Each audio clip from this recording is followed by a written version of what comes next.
grabando, por eso ya no grabé. Muchas gracias por el aviso. Listo. Ahora sí. Decía, ¿no? Uy, ¿dónde está? Estamos en el viejo y el mar. No, ¿dónde está esto? Aquí. Entonces estaba diciendo, la escuela del joven Werther inicia con lo siguiente. Werther va a viajar a este lugar que se llama, ¿no? Sale de Wilhelm, porque fíjate cómo empieza la novela. O sea, cuando él le cuenta a través de las cartas a Guillermo, ojo, nosotros somos como Guillermo, estamos leyendo sus cartitas, ¿no? Él se va porque hay una muchacha que se le ha templado, pues a Werther, se le ha enamorado. Pero Werther no la quiere. Entonces, para no hacerle daño, él decide viajar, decide mudarse, trasladarse. O sea, mira qué buena gente era Werther, ¿no? Bueno, y ese pasaje es importante, ¿por qué? Porque la señora que le va a rentar, digamos, la casa, la habitación, lo recoge, pues, ¿no? ¿no? Un pequeño carruaje para poder llegar, y van conversando. Y tú sabes, hijo, que cuando tú llegas, en ese entonces, ¿no? Cuando llegabas a un pueblo chico, le dice la frase proverbial, pueblo chico, infierno grande, toda la gente te chismea lo último, ¿no? Entonces esta mujer le dice a Werther, ven por el carruaje, ven a un tipo, ¿no? Así que venía medio desaliñado, ¿no? Y le dice, ¿puede creer, joven Werther, que ese hombre es un sirviente y se ha enamorado de su ama, o sea, de la patrona, ¿no? Entonces Werther la mira a la mujer y le dice, bueno, ¿qué tiene de raro, no? Entonces ella dice, pero ¿cómo que tiene de raro? Le dice, si él es un sirviente, le dicen. ¿Y qué le responde Werther a la señora? Ay, señora, el amor no va a distinguir clases sociales siempre. Entonces la mujer lo mira, joven Werther, no diga eso en voz alta, que eso no se dice, ¿no? Claro, porque acuérdate que yo te dije que el romántico choca contra el neoclásico. Entonces la señora es como que si tuviera una imagen neoclásica, pegada a la regla, sirviente jamás con el amo, mientras que este Werther ya es como que, si queremos ponerlo en términos actuales, es un tipo progresista, ¿no? O sea, no ve de extraño que pues un sirviente se pueda enamorar de la patrona y viceversa. ¿Correcto? Muy bien, pero mira esos comentarios que se van haciendo en el carruaje. Él ni siquiera le ha prestado atención a la señora. La señora le dice, bueno, voy a ofrecer una fiesta, le dice, no, acá en el pueblo, porque aparte que usted ha llegado, para que conozca gente, ¿no? Entonces Berta dice, ya, pues voy, ¿no? O sea, dice, soy joven, he venido como que a disiparme un poco de lo que estaba viviendo en la ciudad, entonces va a la fiesta. Así como tú vas a tu fiesta. Entonces lo primero que ve, porque él estaba tasando ahí como a las chicas, ve a esta mujer que está sentada. Se llama Carlota. Uy, en los ojos de Werther Juan, ¿no? Es como cuando tú ves al amor de tu vida así inocente. Entonces él intenta acercársele, pues, ¿no? Porque caramba, la ve sola. Entonces dice, oye, de repente esta chica está soltera, ¿no? Yo mismo soy, dijo Werther. Y se presenta, porque él justo estaba jugando con unos chibolitos que resultaron ser hermanos de Carlota, para variar, ¿ya? Entonces, cuando la conoce, veía que Carlota le conversaba, pero le conversaba como mirando a otro lado, ¿no? O sea, como que buscando a alguien entre la gente. Y llegó ese alguien, Alberto. Entonces ella lo presenta. Ay, mira, Alberto, te quiero presentar al joven Werther, acaba de llegar de la ciudad. Joven Werther, Alberto, mi prometido. Ah, ¿qué? O sea, ¿tú te imaginas conocer al que dice que es el amor de tu vida y que ya tenga pareja? O sea, que es una decepción total, ¿no? Entonces, Werther como que la mira, ¿no? Ya, se hizo a un lado, ¿no? Como diciendo, pues ya perdí, ¿no? Pero, mientras estaban en la fiesta, Werther veía que Alberto era súper frío con Carlota. O sea, Carlota como que le quería coger la mano en un besito y él, no, Carlota, no, estamos aquí frente a todos, ¿no? O sea, como que eso no se ve bien. Porque Alberto es neoclásico, Alberto representa el neoclasicismo, las reglas, el qué dirán y todo eso, ¿no? Entonces Werther más bien se imaginaba que si él tuviera la oportunidad de estar con Carlota, pues él la abrazaría, le daría un beso, ¿no? Pobrecito, esa parte me da pena en Werther. Bueno, pero Werther le empieza pues a contar en las cartas a Guillermo, ¿no? Lo que ha pasado. De repente llega otra celebración y Carlota le regala unos lazos de un vestido que llevaba Werther porque no le había regalado nada por su cumpleaños. Y el Monse de Werther imagina, ¿ya?, que Carlota lo quiere de alguna manera porque le ha regalado algo íntimo de ella. ¿Ya? Entonces, por ahí muchos se deben a sentir aludidos, ¿no? O sea, me regaló algo, profe, y ya está, ella me ama seguramente. No, lo había hecho como un gesto de cariño, no sé, pero Werther lo había tomado así. Y, o sea, y lo más desgarrador es leerlo en su carta, ¿no? O sea, cómo se lo está contando a Guillermo. 3 doritos después envía otra carta a Werther. Dice, Guillermo, hoy he conocido el infierno, ¿no? Claro, y era porque Carlota ya estaba, pues, ya se había casado con Alberto, ya te llevaban prometido mucho tiempo, pues, ¿no? Entonces se casaron. Qué tristeza para Alberto. Y ahí viene el problema, pues, que como ya Alberto es un hombre casado con Carlota, Alberto es abogado. Y Alberto tenía que viajar seguido, ¿no? Porque a veces los juicios tenían que hacerlos en otro pueblo, ¿no? Siempre necesitaban a un abogado. Y le pide a Werther que por favor él vea a su esposa, ¿no? Que si ella necesita ir donde su madre, que por favor él la lleve, ¿no? O sea, mira lo que hace Alberto. Y Werther es un tipo respetuoso, ¿ah? Nunca se pasó de la raya ni nada, ¿eh? Ojo. Entonces, un día Carlota estaba hablando con Werther y le dice, Werther, ¿qué te parece si hoy nos vamos de picnic, ¿no? O sea, como una comida al campo. Y Werther se emociona, pues, ¿no? Y le dice, sí, porque justo hoy llega Alberto y podemos ir los tres. Es horrible esa parte. Entonces Werther, ya vamos, Carlota, ¿no? Por Carlota lo hacía. Entonces, esa imagen es chévere porque ellos están ahí en su picnic. Y Alberto es frío como el iceberg, ¿no? O sea, su mujer puede estar ahí ya para caerse al precipicio y él ni cuenta se ha dado, ¿no? Porque es un hombre así, es un hombre que no muestra su afecto, ¿no? Porque ante el romanticismo era indecoroso mostrar tu afecto. Entonces Carlota se para justamente cerca a un precipicio, pero no se va a arrojar, está mirando, ¿no? Y Werther se le acerca. ¿Qué miras, Carlota? Ay, y le dice el cielo, ¿no? Y las estrellas, Werther. Y le dice, ¿y por qué mira las estrellas? Porque las estrellas me hacen recordar a mis muertos. Porque, joven Werther, uno a veces quiere más a sus muertos que a sus vivos. Mira lo que le acaba de decir. Entonces Werther como que, ¿no? O sea, esta mujer de repente tiene gente más querida, pero que ya no está pues con ella, ¿no? Bueno, el hecho es que Werther decide pasar las fiestas de la Navidad fuera, pues, ¿no? Regresar a la ciudad porque dijo, no voy a soportar ver estos dos juntos, ¿no? O sea, era muy doloroso ya. Entonces él decide pasar por la casa de ambos a despedirse, ¿no? Ya son una pareja, pues, ¿no? Y Carlota le abre la puerta y le dice, ay, Berta, ¿qué tal? Pasa, le dice, Alberto no se encuentra, pero de repente no demora ya en llegar, ¿no? Entonces, mientras eso sucede, Carlota le dice a Werther que le lea un libro, porque era la tradición. Es como cuando llega tu amigo a tu casa, tú pones música. Bueno, en ese entonces la tradición era que alguien lea un libro, que alguien lea una historia y ya está. Y Carlota le da los versos del poeta Ossian a Werther. Y Werther empieza a leerlos y son versos muy tristes, pues. Y Carlota llora, no se emociona y dice, ay, Werther, ¿no? Esas historias que cuento siempre.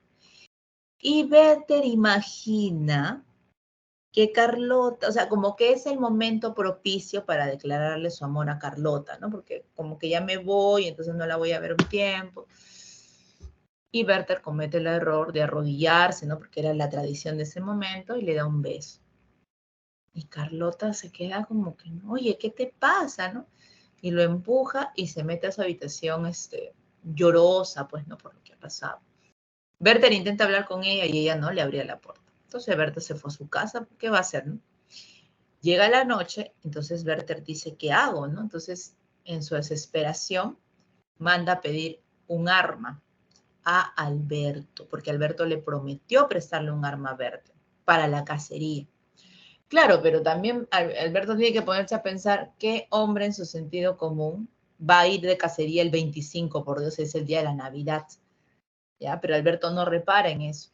Entonces, cuando Werther manda un criado para que le pida su arma, quien está escuchando es Carlota. Y Carlota sí presume que algo va a hacer Werther con el arma, pues. Carlota está nerviosa por lo que ha sucedido. Pero no, entonces, y es la misma Carlota la que limpia el arma, porque Alberto le dice, por favor, Carlota, limpia el arma para que se le des el criado. Entonces el criado lleva el arma Werther escribe sus 2 últimas cartas, una carta a Guillermo, la última, y otra carta y luego nos enteramos que fue a Carlota, ¿ya? Entonces, ¿qué sucede? Que Werther se dispara. ¿Dónde, profe? En la cabeza, ¿ya? Al día siguiente, se supone que han ido pues a limpiar la habitación, qué sé yo, y han encontrado el pobre cadáver, ¿no? O de repente por ahí, y le avisan a Alberto. Y Alberto le avisa a Carlota, y Carlota se desmaya de la impresión, porque ella sabe que el suicidio ha podido ser por lo que sucedió entre ellos, ¿no? Entonces, cuando lo van a enterrar, el sacerdote decide no darle las últimas palabras a Berta, porque se enteró que era un suicida, ¿ya? Entonces el pobre Alberto tiene que contratar gente y él mismo a tirar la pala para poder, ¿no? Darle la última sepultura al pobre Werther. Entonces, cuando empiezan a rebuscar entre los bolsillos de Werther, encuentran una carta que es para Carlota, y que cuando se lee dice algo como que era necesario que él salga de esa especie de triángulo, círculo, como le quieras llamar, porque él quería ver a Carlota plenamente feliz, ¿no? Y que por favor lo único que pedía para su entierro sea que lo entierren con los lazos que ella le había regalado y que llevaba en el bolsillo, dicho sea de paso. Así termina la historia de Werther, ¿no? Entonces, esta obra, muchachos, desató la enfermedad del wertherismo, la muerte por amor. Los varones terminaban de leer Werther, se sentían tan emocionados como este sujeto y se mataban, se iban a duelos, se tiraban por los precipicios por el amor tan grande que no les había correspondido en la vida. Entonces el pobre Goethe tuvo que escribir una obra llamada El Nuevo Robinson, donde como que son unas especies de, ¿cómo te explico? De lecciones, ¿no? Para amar bien, o sea, que alguien no tiene pues que hacerse daño porque es rechazado y una cosa así. Pero imagínate la novela lo que causó, ¿no? Y claro, uno puede decir, ay, profe, pero qué exagerado lo de Werther. Bueno, es que Werther realmente amaba a Carlota. Y ya era un impedimento, pues muchacho, porque Carlota era una mujer íntegra, no iba pues a estar en estos avatares, ¿no? De decir, ah, ya contigo mientras mi esposo no esté, ella no iba a aceptar eso. Ni tampoco Werther quería eso, ¿no? Porque acuérdate que en ese tiempo el honor era una cuestión bastante preciada, ¿ya? Ahí está Johann Wolfgang Goethe, ¿no? Y aquí hacia el final tienes a otros exponentes como Víctor Hugo y Edgar Allan Poe, ¿no? Está Víctor Hugo, de su novela más famosa, Los Miserables, que imagino que habrás leído la historia de Jean Valjean, el hombre que es apresado primero 5 años por haber robado un pan, luego le extienden la pena hasta 19 años por haberse querido fugar, y cuando sale, pues nadie le quiere dar trabajo, nadie lo quiere ver cerca de cine. Es una obra que pega fuerte, Los Miserables. Ha sido llevada al cine no sé cuántas veces, así que mírala si dices, profe, ya no tengo para comprarme su libro, pues por lo menos mirar la película, ¿no? Nuestra Señora de París, que tú la has visto en Disney, como El Jorobado de Notre Dame, es la historia que Víctor Hugo nos ha contado a Nuestra Señora de París, ¿no? Tú sabes que la abadía de Notre Dame se incendió, ¿te acuerdas? La están reconstruyendo. El próximo año 2024 aparecerá de nuevo, ¿ya? Así que ya te contaré cómo está. El último día de un condenado a muerte. En Teatro Hernani, que es la primera obra romántica que se conoce en el mundo teatral, y Cromwell, que hace un manifiesto del romanticismo.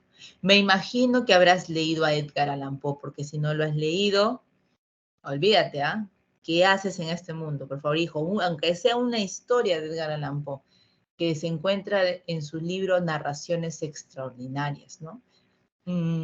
Bueno, la gente más le conoce El Gato Negro, ¿no? Que es el relato más, se puede decir, conocido de Edgar Allan Poe. Pero también hay otra que a mí particularmente me gusta mucho, que se titula Los crímenes de la calle Morgue. Mira cómo se llama la calle, Morgue. Así como cuando mandan a hacer la autopsia, una cosa así. Y es un relato interesante porque tú sabes que gracias a Edgar Allan Poe, o sea, justo en los tiempos de Edgar Allan Poe surgen los personajes de los cuentos de detectives. O sea, Sherlock Holmes no hubiera surgido si quizá no hubiera estado Edgar Allan Poe, porque Edgar Allan Poe nos regala el primer detective, digamos, con ese raciocinio tremendo, ¿no? Su investigador se llama Augusto Dupin, en Los crímenes de la calle Morgue, ¿ya? Y era un tipo recontra sagaza, o sea, para ver el crimen, ¿ah? ¿Ya? Lo que pasa es que Augusto Dupin lo van a llamar porque han encontrado a dos hermanas muertas en su propia casa. A una la encontraron con la nuca destrozada sobre la cama, ¿ya? Y a la otra la encontraron empotrada, boca abajo, o sea, con la cabeza hacia abajo, en la chimenea. Pero había algo curioso. La puerta estaba cerrada y las ventanas también. ¿Cómo salió el asesino? ¿Cómo llegaron los cadáveres a estar en ese estado? O sea, la policía no encontraba el rastro. Y lo llaman Augusto Dupin. La persona que lo llama es un chiste, ¿no? Porque dice, ya, me han mandado llamar al investigador. Y él sale, pues, todo panudo, Augusto Dupin. Sí, señor, le dice, señor, por favor, necesitamos, ha ocurrido un crimen en la calle Morgue y la policía no puede resolver el caso. Y Augusto Dupin dice, para variar, como diciendo, esto no resuelve nunca nada, ¿no? A ver, vamos, dice, se pone su abrigo, ¿no? Y los dos estaban caminando. El tipo no le dijo nada durante 2 cuadras, ¿ya? Pero en esas 2 cuadras habían pasado un montón de cosas, ¿ah? ¿Ya? O sea, gente que pasó esto, Entonces el sujeto le dice, lo mira pues con cierta suspicacia, pues, ¿no? Y dirán, oye, este tipo va a resolver algo, ha pasado tantas cosas por nuestro lado y ni se ha inmutado, ¿no? Entonces le dice, el señor Dupin le dice, tengo mis dudas, ¿no? Porque yo lo veo a usted como que distraído, no se ha dado cuenta de todo lo que ha pasado mientras hemos estado caminando. Y él se detiene, ¿no? Mire, a mí usted me puede decir de todo, pero jamás que he estado distraído. ¿Quiere que le cuente todo lo que hemos hecho desde que hemos salido de la casa? Sí, le dice. Bueno, cuando hemos caminado, usted me miró de reojo no sé cuántas veces pensando en que yo jamás iba a reaccionar. Usted miró los periódicos, el titular y me volvió a mirar como pensando si yo podía resolver el crimen. Volteando la cuadra vimos una mujer muy bella que usted volteó a mirar y se puso a sonrojar o se sonrojó porque pensó que yo le iba a decir algo. Luego vimos a un sujeto que estaba, que se le habían caído la bolsa de las frutas y que estaba peleando con tal sujeto. Me perdí de algo. Ese tipo, no, ahora sí le creo, dice, sí le creo. Había visto todo el sujeto, o sea, al milímetro. Entonces llega él a este departamento de la calle Morgue y observa la habitación, observa los cadáveres, se pone a mirar así, a mirar nomás, ni siquiera tocaban, a mirar. De repente mira la ventana, entonces coge como la pluma, o sea, como el lapicerito, ¿no? Y pasa así por la ventana, ¿no? Mira, ya tengo el asesino, solo necesito corroborar un dato. Dice. Así, o sea, llegó, miró, sacó y dijo, ya tengo al asesino. Entonces el policía dice, perdón, pero ¿puedo preguntar quién es? Le voy a decir cuando tenga la certeza que es este asesino al que yo estoy buscando. Entonces, ¿a dónde se va Dupin? Al circo, había un circo por ahí cerca. Entonces habla con el administrador, le dice, ¿qué animales tiene acá? Entonces le dice, pues, ¿no? Falta uno, le dijo Dupin. Y el administrador se puso nervioso. No falta uno, le dijo. Y encuéntrelo, porque ese ha matado a 2 mujeres en la calle Morgue. Y el administrador le dice, sí, inspector, se me escapó el gorila ayer. Pero no quiso denunciar el hecho porque si no le iban a cerrar el circo. Ahora la pregunta es, ¿cómo entró el gorila? Y si no han encontrado ni un rastro. Ahí está la historia. Entonces cuando llega Dupin, le dice a la policía, ya tengo al asesino. Entonces la policía, ¿quién es? Ah, es un gorila que se ha escapado del circo tal. Y la policía se empieza a reír. No, jajaja, Dupin, o sea, como que has fumado hoy día, ¿no? O sea, ¿qué te pasa? Ese no puede ser un asesino. Claro que sí, le dice, y lo voy a comprobar. ¿Por dónde entró el gorila? Por la ventana. eran esas ventanas, no sé si has visto esas ventanas antiguas que se elevaban y que la gente le ponía como un rabillo, ¿no? Que atravesaba para que no se cayera la ventana. Bueno, la ventana estaba abierta, dice él, al momento que el gorila ha trepado a este piso, él ha entrado, ¿no? Y ha visto, una de las hermanas lo ha visto, ¿no? A la primera la ha cogido y prácticamente, porque se ve la presión del cuello, ha presionado la nuca porque empezó a gritar de manera muy escandalosa. La otra, en su intento de correr, no llega a alcanzar la puerta, entonces el gorila lo que ha hecho es cogerla porque también estaba gritando y la ha levantado y boca abajo la ha empotrado porque mire la fuerza con la que ha entrado en la chimenea. Eso no lo puede hacer un ser humano, dijo. Y le da todas las coordenadas de la habitación, ¿ah? ¿Cómo lo habría hecho el gorila? Y fue el gorila. Entonces dijo, cuando el gorila salió por la ventana al ver a estas mujeres muertas, o simplemente hacer lo que hizo, ha salido y el rabillo se ha salido de su eje y cerró con furia pues la ventana y la ventana ha partido un poquito de pelo, o sea, ha cerrado con un poquito de pelo de la pata del gorila. Listo, ahí están. Los dejó a todos idiotas. Y efectivamente había sido el gorila, que había hecho todo lo que tú has visto en la habitación. Así, por eso que empezó la ola, la fiebre de querer saber, oye, ¿cómo he investigado? Y surge la figura de Sherlock Holmes, solo que en Inglaterra, pues Edgar Allan Poe estamos hablando en Estados Unidos. ¿Tú puedes creer que el único premio que ganó en vida Edgar Allan Poe fueron $50 en un concurso de un periódico en Baltimore? Fue lo único que ganó en vida. Qué tristeza, ¿no? Ser el mayor cuentista de pronto de fines del siglo XIX y que solamente es recibir un reconocimiento de ese tipo. Porque casi todo lo demás ha sido después de su muerte, ¿no? Bueno, así sucede a veces, muchachos. Listo, cerramos aquí y nos vamos al tema de hoy, ¿ya? Que a mí particularmente me gusta mucho. Hoy día vamos a ver vanguardia, ¿ya? Te presento el tema de hoy. Vamos a poner, por favor, me avisa si se está viendo, ¿ya? La lámina de vanguardismo. Y ahí justo tenemos esas imágenes, ¿no? Entonces, hoy día que empecé mi clase con el otro grupo, les digo, ¿no? Vanguardia. ¿Qué significa estar a la vanguardia? Estar a la vanguardia significa estar a la delantera. Me adelanto. Mira, hay una cosa que tienes que darte cuenta. Nosotros nos hemos quedado en romanticismo. Estamos hablando fines del siglo o mediados del siglo XIX. La vanguardia del siglo XX. O sea, hay como 70 años que yo no te estoy contando. ¿Ya? Literariamente, ¿qué pasó? Surge el realismo. Ahí está Dostoyevsky, Tolstoy, Benito Pérez Galdós en España, Balzac, Stendhal en Francia, o sea, tenemos toda la corriente realista, ¿no? Profe, ¿y qué cosa era el realismo? Contar la realidad tal cual, sin ningún tipo de adorno como había hecho el romántico, ¿no? En su momento, en fin, ¿no? Entonces, pero lo interesante también de las novelas realistas, porque básicamente fue el género que destacó, la especie de la novela, es que eran voluminosas, chicos. ¿Ustedes han leído una novela realista alguna vez? Permítanme un momentito, por favor.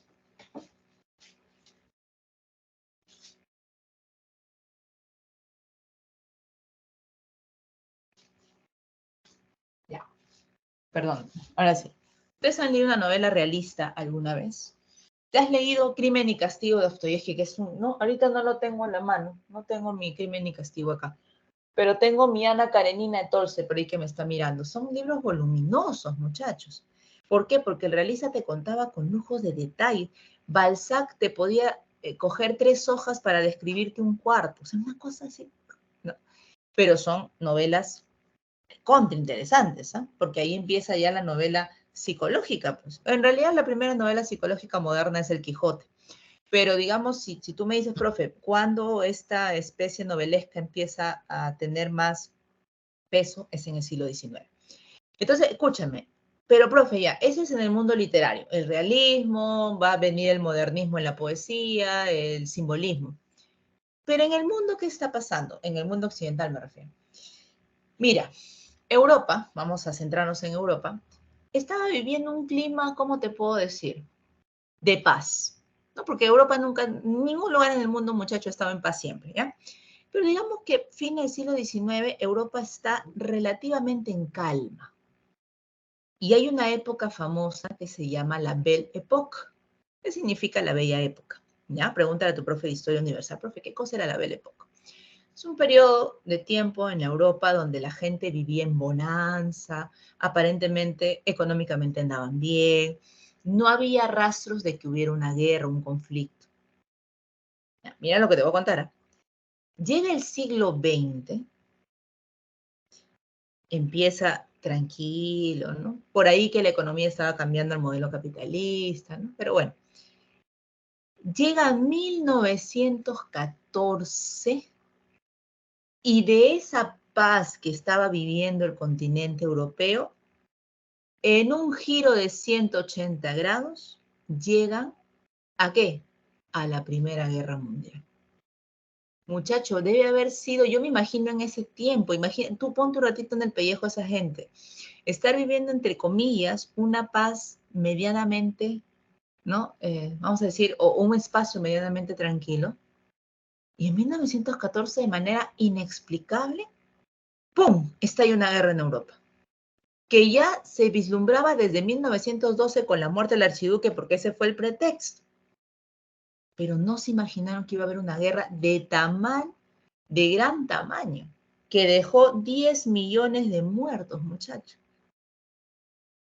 Entonces, el artista de ese momento dijo, ah, no, yo no puedo contar ya la realidad como la cuenta el realista. Porque no ha sido así mi realidad. Mi realidad ha dado giros monstruosos, giros que nunca nos explicábamos, que ha tenido tantas muertes en tan poco tiempo. No es posible, dijeron los artistas, retratar la realidad bajo los cánones del realismo. No, porque esto ya escapó de la realidad.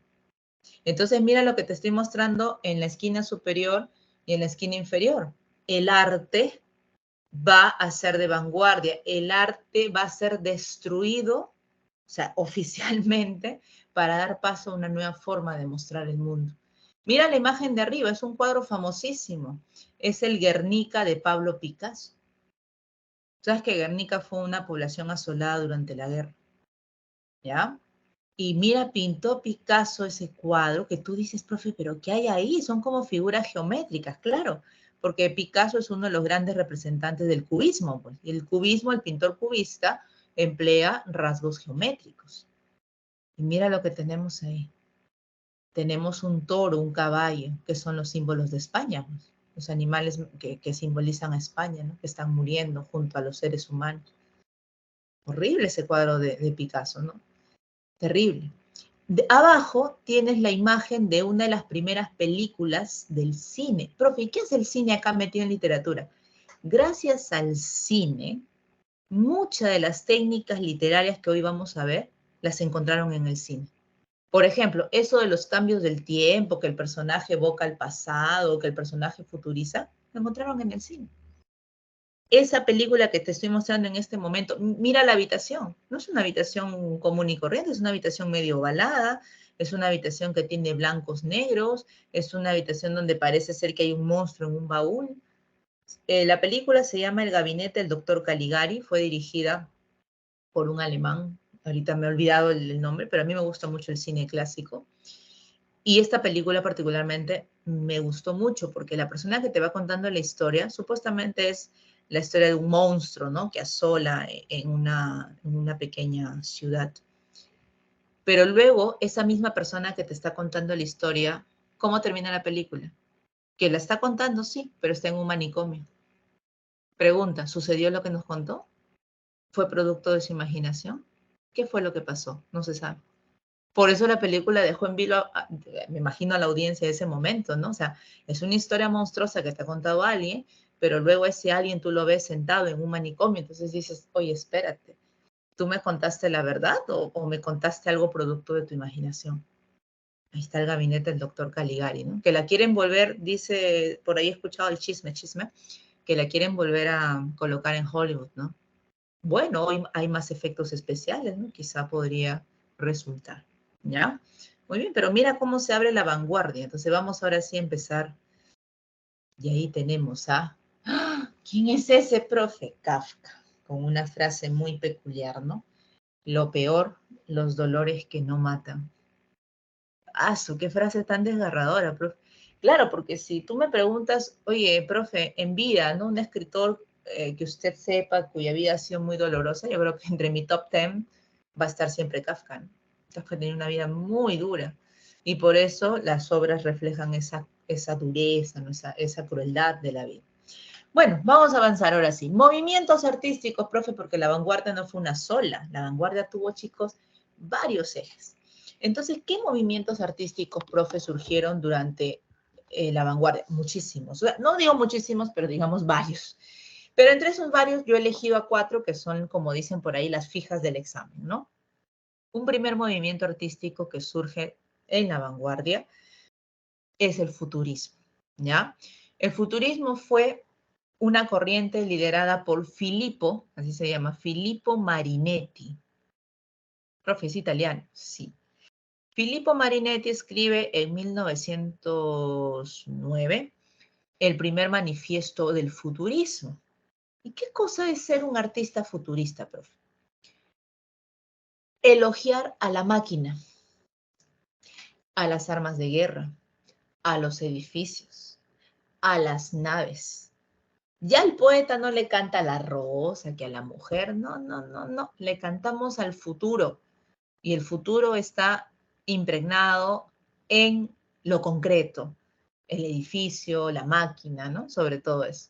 Claro, no fue una poesía que durara mucho tiempo, dicho sea de paso, porque gustó un tiempo y ya está, ¿no?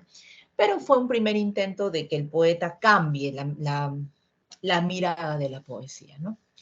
Otro movimiento interesante que surge es el dadaísmo, de Tristán Tzara, así se llama el sujeto. Tristán, así como lo escuchas, y Tzara se escribe T-Z-A-R-A, Tzara, ¿ok?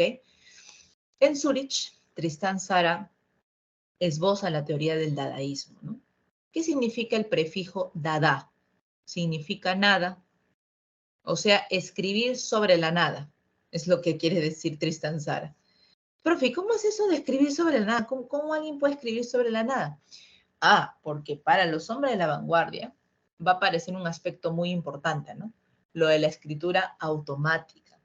Claro, todo esto viene, muchachos, porque en el siglo XX irrumpe también en la psicología el famoso Sigmund Freud, pues. Entonces Freud decía que había cosas que el ser humano, obviamente, hace de forma consciente, pero también había un lado inconsciente dentro de su, ¿no? de su ser. Entonces ese lado inconsciente en el arte tenía que salir reflejado de algún modo. Entonces Tristán Tzara dijo, ¿y por qué no en una escritura automática? O sea, le escribí por escribir, no vamos a decirlo así. O escribir, por ejemplo, si esta fuera una hoja de papel, ¿no? Mi pantalla, ¿por qué tengo que escribir siempre de izquierda a derecha?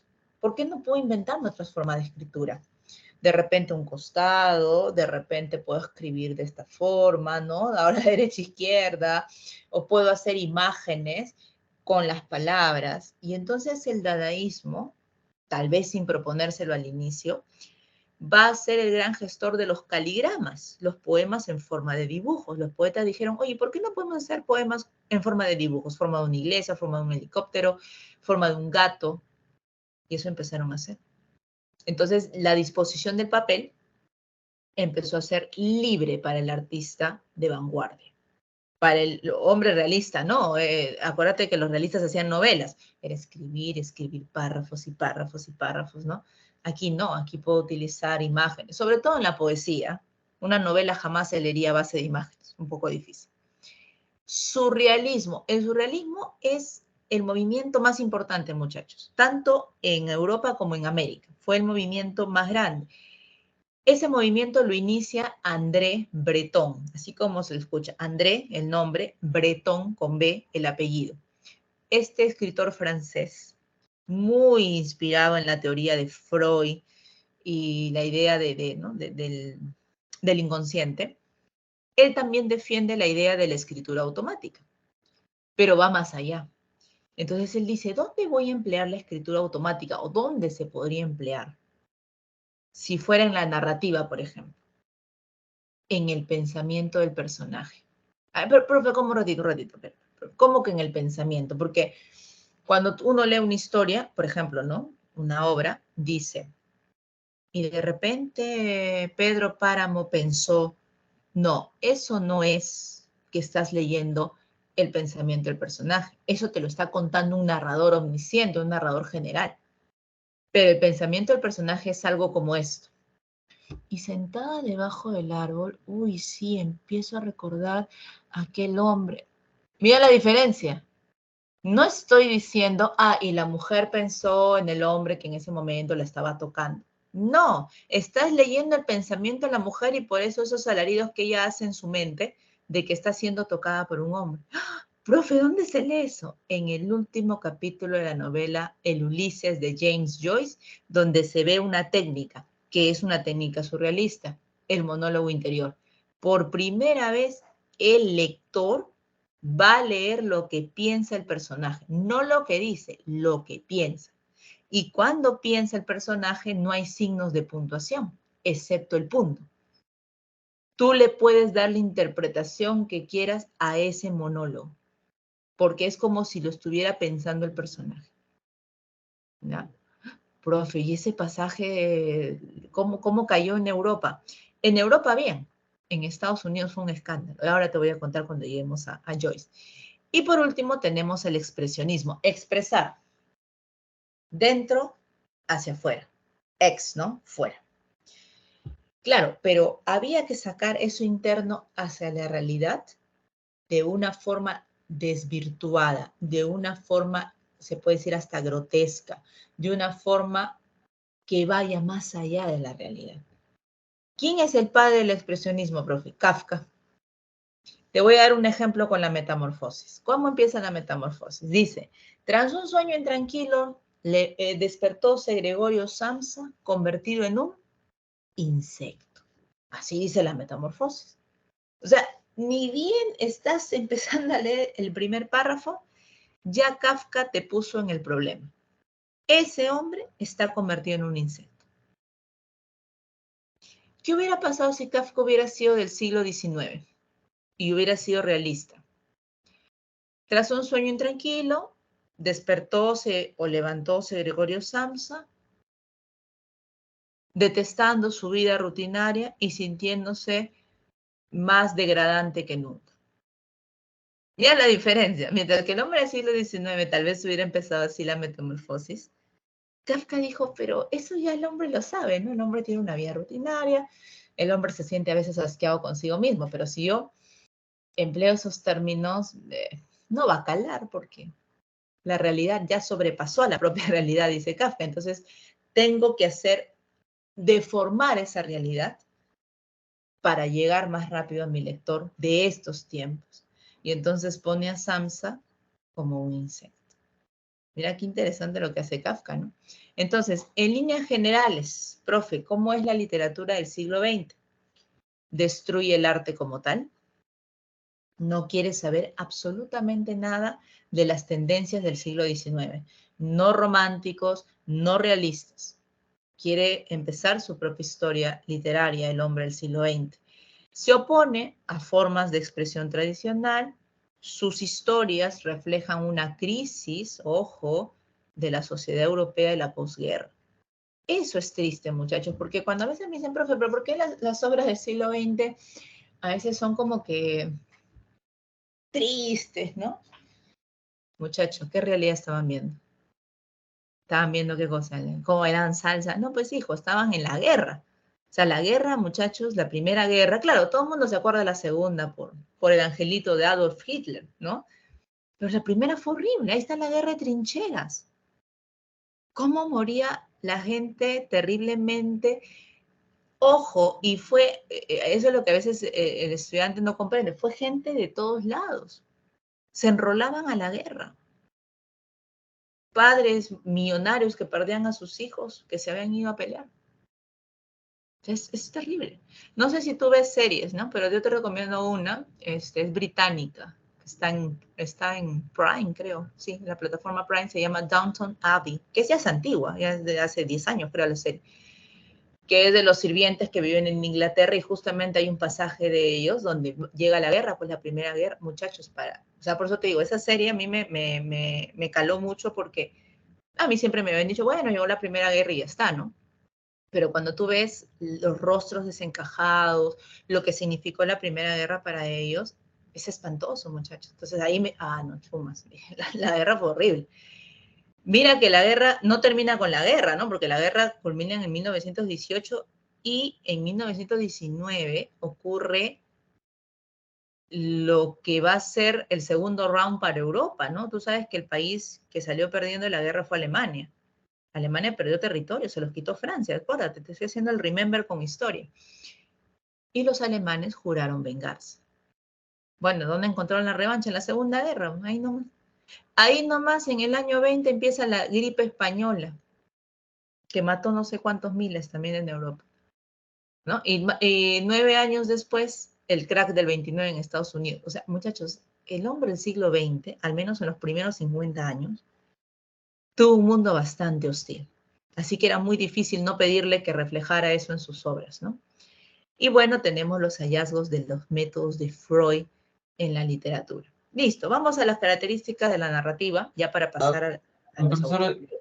Dígame. disculpe, es que André Breton era de surrealismo, ¿no? Sí, André Breton, ajá, del surrealismo. ¿Y expresionismo de qué se trataba? Disculpe. Kafka, Kafka, sacar Acá. la realidad intensa de dentro hacia afuera, pero de una forma deformada, una realidad deformada, una realidad que golpeara más duro, vamos a decirlo así en términos bastante claros, ¿ya? Eso se trata. Ahora lo vamos, Entonces, dígame, dígame. o sea, representar la realidad de una forma alterada. Distorsionada, alterada, sí, efectivamente. No realista como lo hizo el del siglo XIX, sino alterada, ¿no? Porque era el mundo en el que estaban viviendo. Ujú. Muy bien, entonces vamos a las características de la narrativa. Ahí tenemos que el autor del siglo XX va a tener una visión, escucha, universal e histórica del hombre. Va a tener un hombre en conjunto, va a tener una visión universal. Por eso es que muchos autores, entre ellos Joyce, va a tomar las historias del mundo antiguo, del mundo grecolatino, pero las va a adaptar a las del siglo XX. Ahora lo vamos a ver en el Ulises, ¿ya? Los temas que ellos van a abordar son diversos, o sea, no se van a quedar en un solo tema, cotidianos, sociales, económicos. Ojo, eso no quiere decir que en los siglos anteriores no haya habido esto, sino que a lo que voy es que, por ejemplo, ¿no? En las novelas del siglo XIX, por ejemplo, muchos de los autores se fueron a la novela psicológica. Entonces, digamos que tenían un eje en común. Aquí no. Aquí en la narrativa del siglo XX son varios ejes, ¿no? Cotidianos, sociales, económicos. No había uno en particular propio de su época. La perspectiva es amplia, ¿no? Vas a encontrar novelas psicológicas, sociales, autobiográficas, etc. Pero lo que más te debe importar de aquí son las innovaciones técnicas. Eso es lo que importa. Por ejemplo, ahí tenemos la del monólogo interior, que ya te dije de qué trata, ¿no? Es una técnica donde el autor va a hacerte leer el pensamiento del personaje y su pensamiento está hecho bajo una escritura automática. No hay signos de puntuación. Por eso repito, el monólogo que hace la señora Bloom en la novela El Ulises, ella está en su habitación, está mirando al techo, su esposo no llega aún y está recordando a los enamorados que ha tenido antes de su esposo. Como tú recuerdas, pues, ¿no? Pero ella está así, ¿no? Y dice, y de pronto, uy, sí, ¿no? Ay, me tocó acá. Entonces, ¿qué es esto? Dices, ¿no? Claro, ella se está acordando cómo uno de ellos la acariciaba, imaginamos, ¿no? Una escena medio sexual, si se quiere. Y pero escucha lo que estás leyendo, ¿no? Son también sensaciones, porque en la mente tú no haces de forma ordenada tu pensamiento. No es que mañana tengo clase de literatura, punto. Le voy a preguntar a la profe por el examen y conversaré con mis amigos por el chat. Tú no piensas eso, pues tú dices profesora, chat, conversación. O sea, es una cosa así el pensamiento. Bueno, Joyce dijo, así es un monólogo interior, ¿no? Profe, ¿qué es eso del narrador parcial? Ah, esta es una innovación que la aprendieron del cine. Cuando tú vas al cine, has visto tus películas Marvel, Transformers, ahora seguro ya has ido a ver en primera fila, ¿no es cierto? Tú has visto las cámaras, ¿no? O sea, a veces el alumno, cuando no sabe de cine, El hombre dice, ay, bueno, no, enfocó aquí, enfocó acá. No, mi amor, la cámara es importante. La cámara es como el escritor en la literatura. La cámara es la que manda, por eso premian a los directores, por su manejo de la cámara.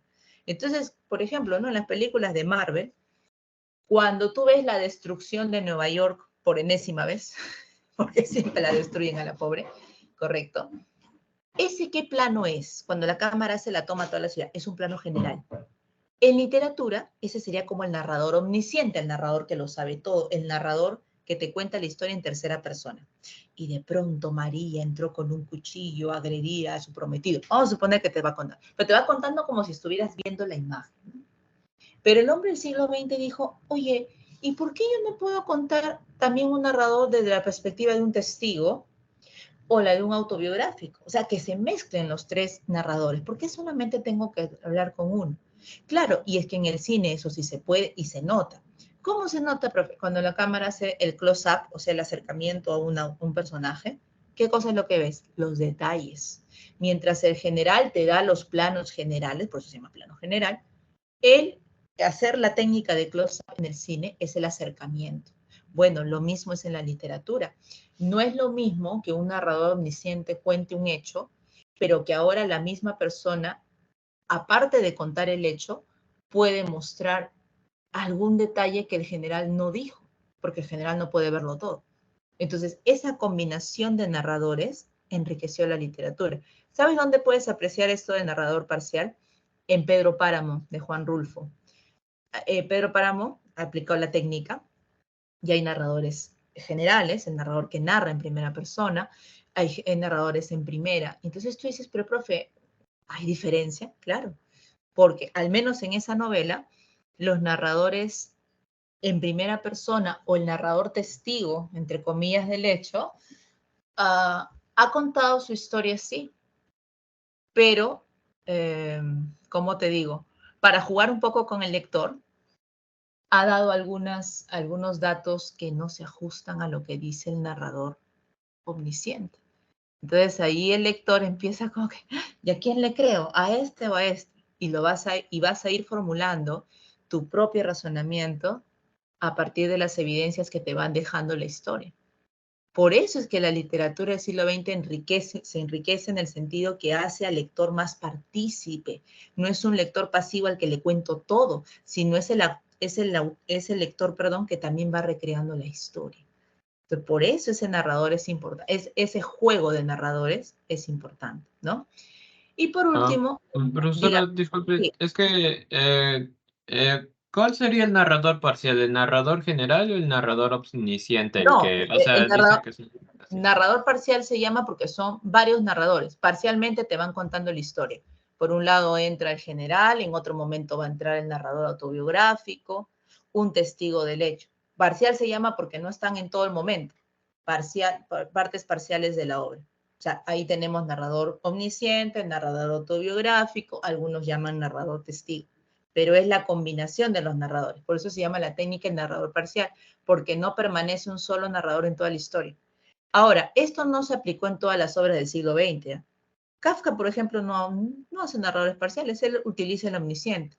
El que lo ha hecho es Joyce, el que por ahí lo ha hecho es Proust, pero no todos han utilizado la técnica. Ojo, no es que todos en el siglo XX usaron, no, como tampoco todos usaron el monólogo interior. Son algunos autores, ¿no? Pero lo que voy es la innovación que hacen muchos de ellos a través de su prosa.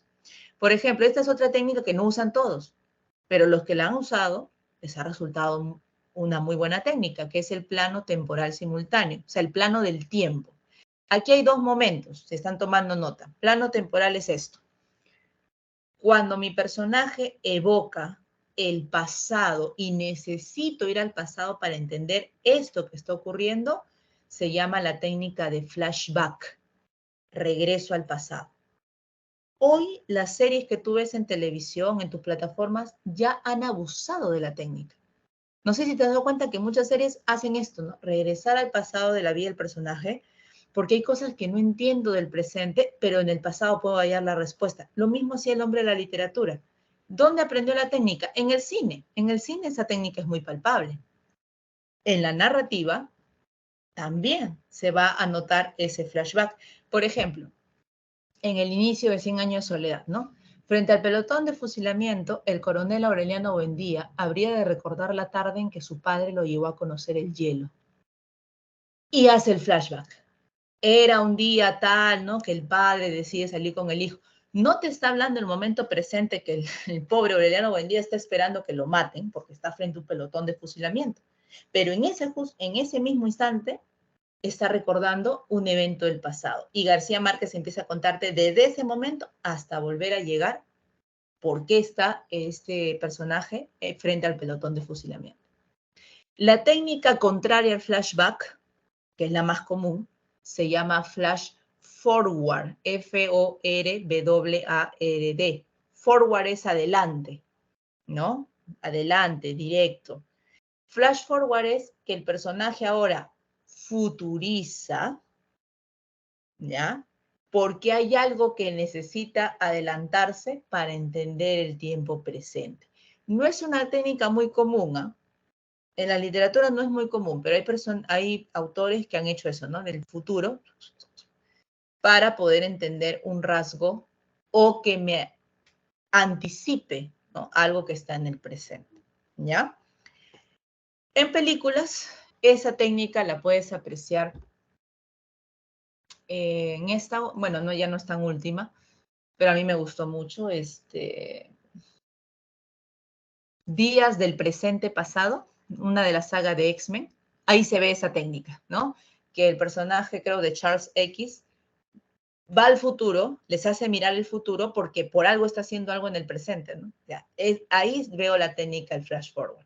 Entonces, repito, son técnicas que los autores van a ir empleando. No he dicho que todos, no a todos les gustaba usar todas las técnicas, pero digamos que el hombre del siglo XX trata de incorporarlas porque era lo novedoso, era lo que quería destacarse dentro de este siglo, ¿no? El siglo XX, ¿ya? Entonces ahí tenemos las tres técnicas que son las más llamativas, por decirlo así, ¿ya? Muy bien, esta lista yo solo la estoy dejando como referencia, porque en realidad quien se prevé para el examen que ya se te viene, las preguntas van a girar en torno a Kafka, básicamente. O sea, después de Kafka, difícil que miren a otro autor. Y por ahí a James Joyce, porque es el que gestó el monólogo interior. Todos los demás los estoy dejando simplemente para que los conozcas, porque hay que conocerlos. Pero no es que sean determinantes para el examen, ¿ya? Entonces, sobre Kafka, lo voy a dejar ahí un ratito. Lo único que hay que recordar es que Kafka es de Checoslovaquia, porque hay una de las preguntas por ahí, verdadero o falso, no sé, que hablan sobre la procedencia de Kafka, ¿no? Kafka es checo, por si acaso, ¿ya? Ahí tenemos algunas de sus obras que vamos a ver en un minuto. Albert Camus, ¿por qué es importante, profe Albert Camus, aparte de la obra que nos ha dejado? Porque ganó el premio Nobel. Camus ganó el premio Nobel en el año 1957, gana Camus. Acuérdate que el premio Nobel no se entrega por una obra, se entrega por la trayectoria del escritor. Es el único Nobel que no se entrega por obra. Todos los demás sí. El de literatura es por su trayectoria literaria. O sea, a Mario Vargas Llosa cuando le dieron su Nobel no se lo dieron por una novela, se lo dieron por todo el tiempo que nos ha dejado sus maravillosas obras como escritor, ¿no? Su trayectoria, ¿ya? Por si acaso. Albert Camus, el autor de La Peste, Calígula, El extranjero. Hermann Hesse, qué buen autor, ¿no? Él es alemán. La gente que lo ha leído más lo recuerda por El lobo estepario, ¿no? Y Demian. Joyce, de quien vamos a hablar en un minuto. Él es irlandés y su novela más famosa, pues, ¿no? La que lo llevó a la fama fue el Ulises, definitivamente, ¿no? Thomas Mann, otro alemán, tiene Muerte en Venecia. Marcel Proust, el francés, se ha vuelto en un escritor de culto, por ejemplo, Marcel Proust, En busca del tiempo perdido. Chicos, son 7 libros, son 7 tomos, En busca del tiempo perdido, es una cosa así, ¿ya? Y Proust es un autor bien detallista, recontra detallista. Dios mío, puede ser una hoja completa de su libro en un detalle mínimo, ¿no? Por eso que hay muchos que no les gusta Proust, me incluyo, porque ya es demasiado denso en el detalle. Pero debo reconocer que su prosa se lee tranquilamente, ¿no? lamentablemente son libros muy voluminosos, ¿no? Y son 7, En busca del tiempo perdido. Y luego tenemos a Jean-Paul Sartre, francés. Tú lo debes conocer a Sartre también porque fue filósofo, ¿no? Aparte de ser literato, fue filósofo.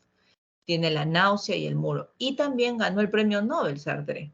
Lo ganó en 1964, 6-4. Todos los Nobel son de 1900, no hay un Nobel del siglo anterior, ¿eh? Todos son de 1900, en adelante. Pero Sartre lo gana en el 6-4 y lo rechazó, no aceptó el premio. Por sus ideas políticas, porque pensaba que el Nobel era un premio politizado, ¿no? Y él estaba pues en contra de todo aquello. Entonces dijo, no, no lo voy a aceptar, ¿no? No aceptó el premio Nobel. O sea, ha quedado, ¿no? Para la historia que lo ganó, pero él no lo acepta, ¿ya? Y llegamos Ah, al pero, hombre. Sí, dígame. profesora, disculpe, James Joyce dijo que había introducido algo a esto del vanguardismo, que había. No, utiliza la técnica del monólogo interior. Por eso se Ayer. le conoce. Ok. Porque él es el gran gestor de la técnica del monólogo. Sí, justo ahí estamos en esa pantalla, está Joyce, ¿no? Si alguna vez viajas a Irlanda, trata de viajar en junio, quédate para el día 16, porque el 16 de junio se celebra el día Bloom, el día de Bloom, el Bloomsday. ¿Por qué se celebra el día de Bloom? En honor al personaje principal del Ulises de Joyce, que se llama Leopoldo Bloom, o Leopold en inglés, Leopold Bloom, ¿no? Tú sabes que esta novela es así voluminosa. No tengo ahorita mi Ulises, lo he dejado en la otra biblioteca. Esta biblioteca chiquita de mi habitación. Entonces, la novela es así, ¿ya? Es como 700 páginas. ¿Qué cosa narra el Ulises de Joyce, profe? Un día de la vida de Leopoldo Bloom.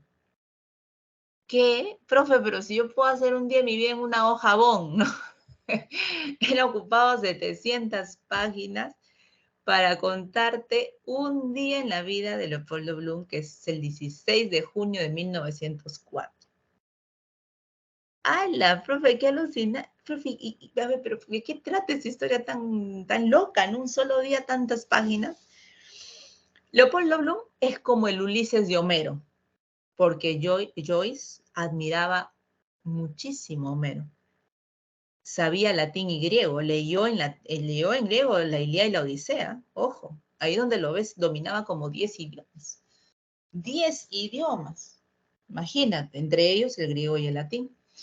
Y leyó la obra y le encantó la Odisea, entonces dijo, ¿qué cosa es Odiseo para Homero? Es un héroe, ¿no? Que va a cumplir hazañas antes de llegar a su casa. Bueno, yo también voy a hacer lo mismo, ¿no? Voy a tener un hombre del siglo XX, común y corriente, que trabaja, que tiene una mujer, que conoce gente, y que un día, ¿no? Sale de su casa y va a tener que regresar a ella, ¿no? Profe, pero Leopoldo Bloom es un héroe, hace hazañas como Ulises. Bueno, Joyce dijo, para vivir en este mundo en el que vivimos hay que ser invaliente. Decía, claro, pues muchachos, estaban en la guerra. Entonces por ahí, bueno, ¿no? Él le ha dado una metáfora a su nuevo héroe, ¿no? Y entonces vamos a ver 3 personajes, ¿no? Principales me refiero. Leopoldo Bloom, que sería como el Ulises, Odiseo. Stefan Dédalus, que sería como Telémaco, el hijo, ¿te acuerdas? De Odiseo en la Odisea. Pero, profe, Dédalus no tiene el mismo apellido que Bloom porque no es su hijo. Stefan Dédalus es un joven que va a conocer a Leopoldo Bloom en una tarde, la tarde del 16 de junio, y van a crear como que esa empatía padre-hijo, porque Leopoldo Bloom tiene como 50 años, ¿no? Stephen Dedalus había perdido a su madre hacía poco, a su padre nunca lo conoció, nunca supo, nunca tuvo una figura paterna, entonces Leopoldo Bloom se convierte en esa figura paterna, al menos por un día, ¿no? Y Molly Bloom es Penélope, ¿no? La mujer que espera fielmente a su esposo, y ella no le ha sido infiel a su esposo.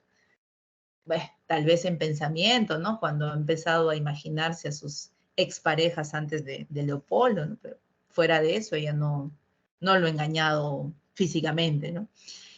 Y hay pasajes en esta historia que se asemejan muchísimo a la historia de la Odisea, pero contados de una perspectiva actual, ¿no?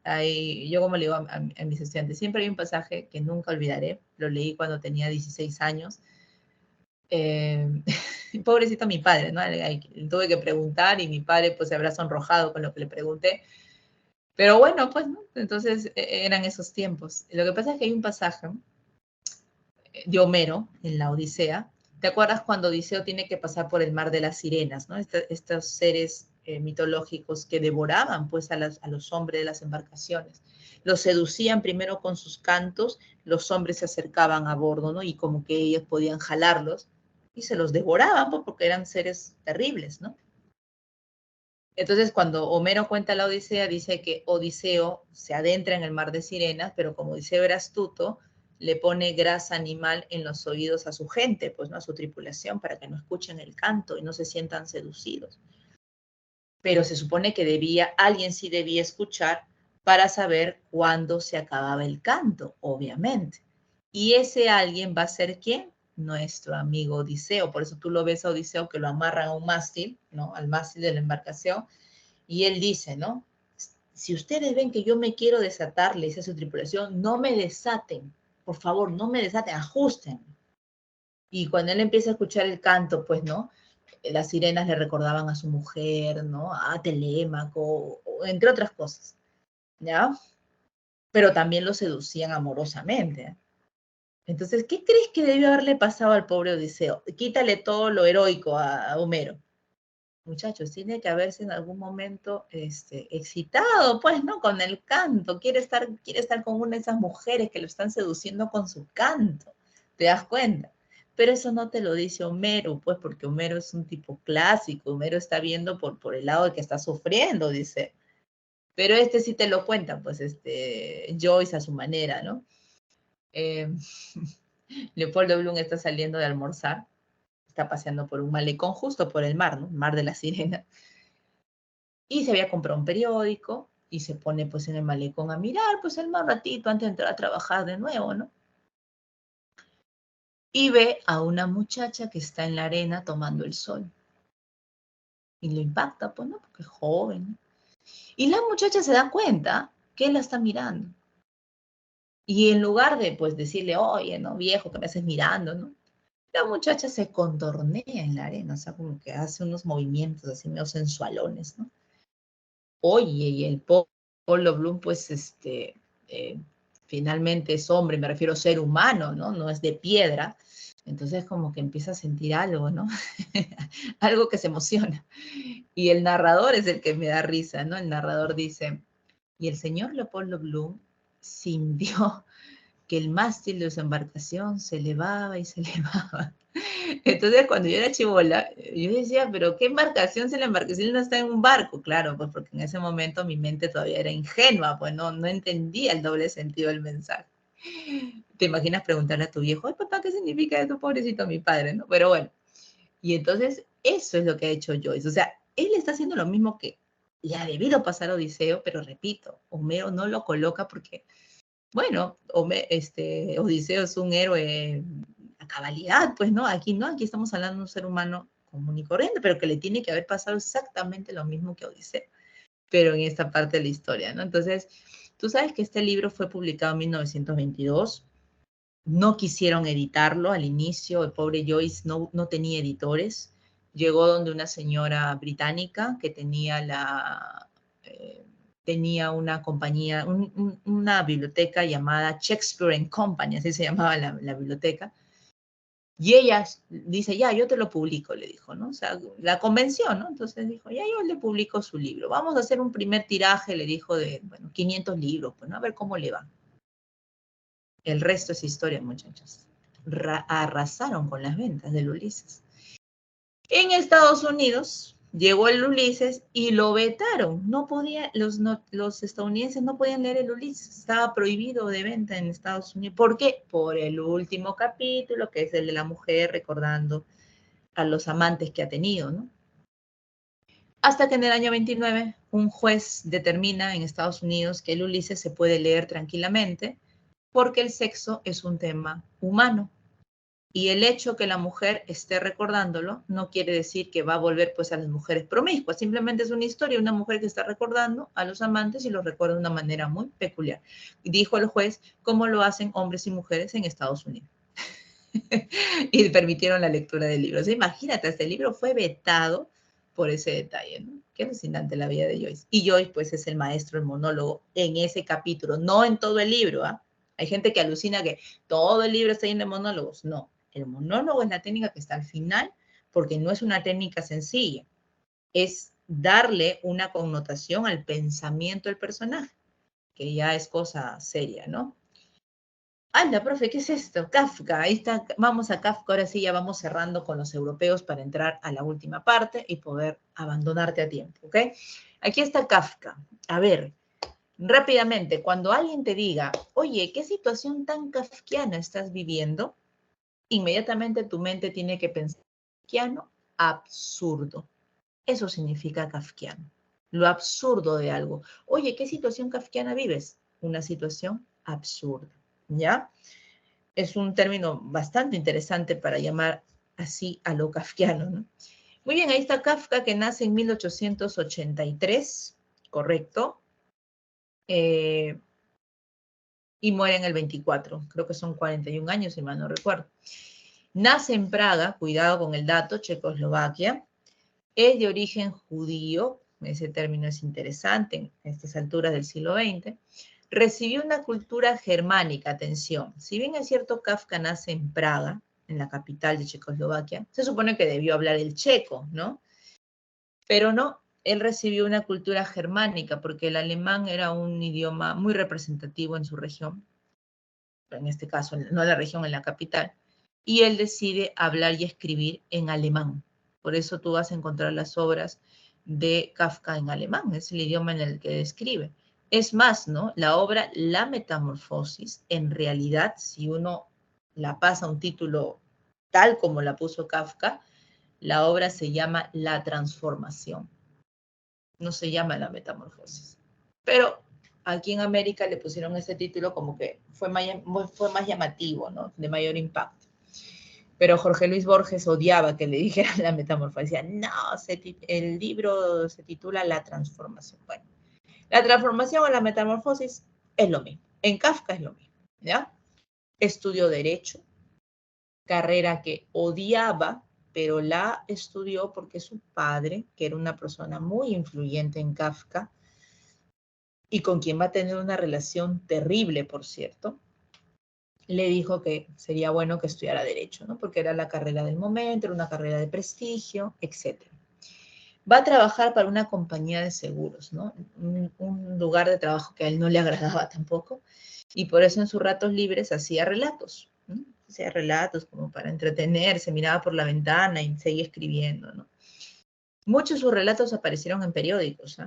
Incluso La Metamorfosis apareció por folletos. O sea, cada fin de semana aparecía, ¿no? Un extracto de La Metamorfosis y la gente iba leyendo. Ah, mira, esto se quedó en el domingo pasado, ¿no? Ya, seguían leyendo la historia. En el año 1917, va a enfermar de tuberculosis. Kafka tenía una salud muy resquebrajada. Siempre fue una persona muy enfermiza, ¿no? Lamentablemente en el 17 contrae la tuberculosis, ¿no? Le ordena, ahí viene el dato importante, ¿no? Él tenía un amigo, Max Brod, un gran amigo, ¿eh? Dicho sea de paso. Y este cuidaba su obra, o sea, como que era el que reunía las obras de Kafka, ¿no? Entonces, antes de morir, Kafka le pide como favor a Max Brod, le dice, ¿sabes qué? Quema mis manuscritos, le dice. No quiero que lo publique. No, pero ¿por qué, Franz? ¿No? Si lo que tú escribes está bien. No, le dice, no, yo creo que he escrito tonterías, le dice Kafka a Brod, ¿no? Felizmente fue en lo único que Brod no le obedece a Kafka. No obedeció, no quemó nada y por el contrario publica las obras de Kafka. El tipo fue una celebridad en un abrir y cerrar de ojos. Qué pena, ¿no? Entonces cuando le preguntaban a Brod, ¿y el autor dónde está? Muerto. O sea, imagínate, o sea, prácticamente la fortuna de Kafka empieza después de su muerte, ¿no? Y su obra se sitúa dentro del expresionismo, ¿no? Profe, usted nos dijo que llevaba una terrible relación con el padre. Sí, terrible, terrible, ¿no? Es más, el destino de la familia Kafka se cree se crea, porque hay algunos datos por ahí, se cree que termina en un campo de concentración, pues si eran del origen judío. Entonces, por ahí algunos biógrafos han esbozado la idea de que la familia de Kafka murió en un campo de concentración nazi, ¿no? Felizmente Kafka no llegó a vivir ese tema, ¿no? Se murió en el 24, gracias a Dios. No tuvo que padecer el problema de los judíos, ¿no? Bueno, estas son algunas imágenes que le encontraron en la habitación a Kafka, ¿no? Profe, qué terrible, exacto, ¿no? Son hombres que están devastados, tristes, abatidos, se sienten enclaustrados, ¿no? ¿Qué habrá pasado por la mente de Kafka, no? Es increíble. Y Kafka dijo esto, pues, ¿no? Me gusta esta parte. Dice, nosotros podríamos ser felices incluso sin libros. O sea, te está dando la razón, sin libros podemos ser felices. Y el tipo de libro para hacernos felices lo podríamos escribir nosotros mismos, si lo necesitásemos. Escribe tu libro, ¿no? Sobre tu historia. Pero necesitamos libros que nos afecten, como una desgracia que nos duela, como la muerte de alguien a quien hemos amado más que a nosotros mismos. Un libro tiene que ser un hacha para deshacer el mar de hielo que llevamos dentro. También lo que para Kafka significaba un libro, ¿ah? O sea, algo que te golpea, pero no que te golpea en un mal sentido, sino en un libro que te hace reflexionar y te dice, oye, todavía eres humano, todavía hay algo que te conmueve, ¿no? O sea, porque si no hubiera eso, muchachos, entonces ya el humano se puede ir despidiendo de lo que es humano y le da la bienvenida a la inteligencia artificial y que la inteligencia artificial ahora quiera por mí, pues. Claro, ese es lo terrible, muchachos. Entonces yo les digo, cuando ustedes, a veces los chicos me dicen, profe, a mí no me gusta leer o no tengo un libro, entonces no es que no tengas un libro, no has llegado al libro, ¿no? Entonces sería triste pues partir de este mundo y que no hayas encontrado siquiera un libro que haya sido un medio de compañía, ¿no? Algo para aprender. Yo como le digo a mis alumnos, tú no leas porque como esa gente que dice, ay, yo he leído 300 libros, ¿no? Pues qué bien, te felicito, me da ganas de decirlo. Bueno, está bien. No, que sí, que yo me como los libros. Qué bueno. Yo no.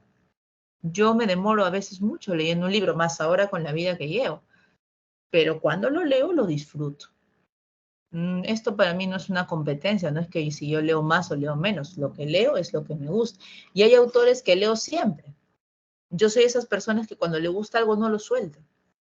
Kafka es un libro que yo no suelto y no suelto porque es un recuerdo de mi papá. Mi papá vive todavía, por si acaso, pero él fue el que me dio este amor por los libros, ¿no? Entonces yo me acuerdo que el primer libro de literatura seria, vamos a llamarle así, fue Kafka, ¿no? Me lo regaló a los 11 años. Yo había leído cuentitos para niños, pero llega Kafka a los 11 y como que, ¡juad!, ¿no? O sea, descubrí un mundo distinto, ¿no? Y eso es bueno, muchachos, porque a veces, repito, en esa variedad está, a veces vas encontrando a tu libro, ¿no? Bueno, algunas novelas de Kafka, La Metamorfosis, que vamos a ver en un minuto, El Proceso, que es una obra donde aparece Joseph K., y es un hombre que ha sido condenado a muerte, pero nunca descubre el porqué, salvo hasta el final, y que es un final medio metafórico, ¿no? Lo matan, dice, porque él está pagando por el hecho de haber nacido, ¿no? Claro, si tú lo ves desde un sentido metafórico, es el pecado original, ¿no? Nosotros venimos con la yayita, como dice el mundo cristiano, por lo que cometieron, pues, Adán y Eva, ¿no? América, que fue su novela inconclusa, no la termina él, ¿no? Parece que la termina Max Brod, pero él la deja inconclusa. En cuentos tenemos La Condena, La Muralla China, Informe para una Academia, que son relatos breves, pero algunos de ellos muy siniestros. Y hay una obra particularmente que está hecha en forma epistolar, son unas cartas donde él describe un poco la relación con su papá. Muchachos, mira, si alguna vez vas a leer Cartas a mi padre de Kafka, te doy un consejo, léelas cuando estés muy entusiasmado, estés muy feliz, la vida te está sonriendo, porque si la lees cuando estás en tu fase emo, no sé, pues, te vas a deprimir terriblemente, ¿no? Son cartas muy desgarradoras. Yo creo que es quizá un desfogue, ¿no? Yo creo que fue lo que Kafka le quiso decir en vida a su padre y no pudo, pues, ¿no?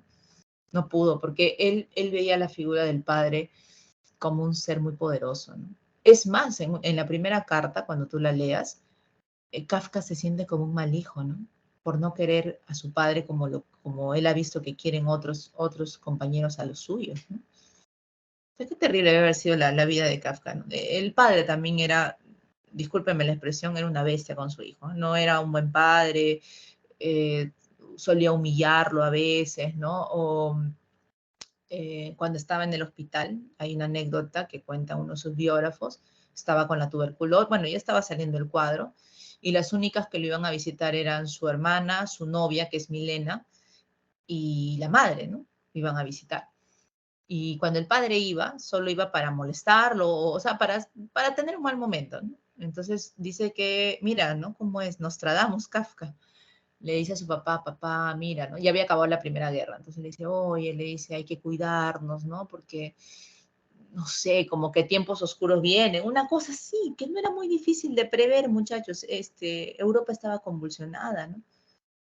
¿Y qué le responde este sujeto? Ay, le dice, Fran, no seas idiota, tú estás acá encerrado en un hospital, ¿qué vas a saber del mundo si no estás viendo? O sea, discúlpame, pero ¿hasta dónde se puede ser tan bestia como el padre, ¿no? De hablarle hacia su hijo que le está diciendo, de papá, cuídate, ¿no? Los tiempos están difíciles, ¿no? Por lo menos, ya, si no le creo, por lo menos le digo, bueno, sí, hijo, tienes razón, ¿no? Ya está. Pero ni siquiera eso podía ser el padre, estando su hijo en una situación eh, de cama, ¿no? Como era estar con la tuberculosis. Bueno, aquí tenemos la metamorfosis. Yo les dejo a ustedes los temas centrales, la deshumanización del hombre contemporáneo, alienación del sujeto moderno, automatización de la vida cotidiana. Esto lo voy a ir explicando conforme te voy relatando la metamorfosis.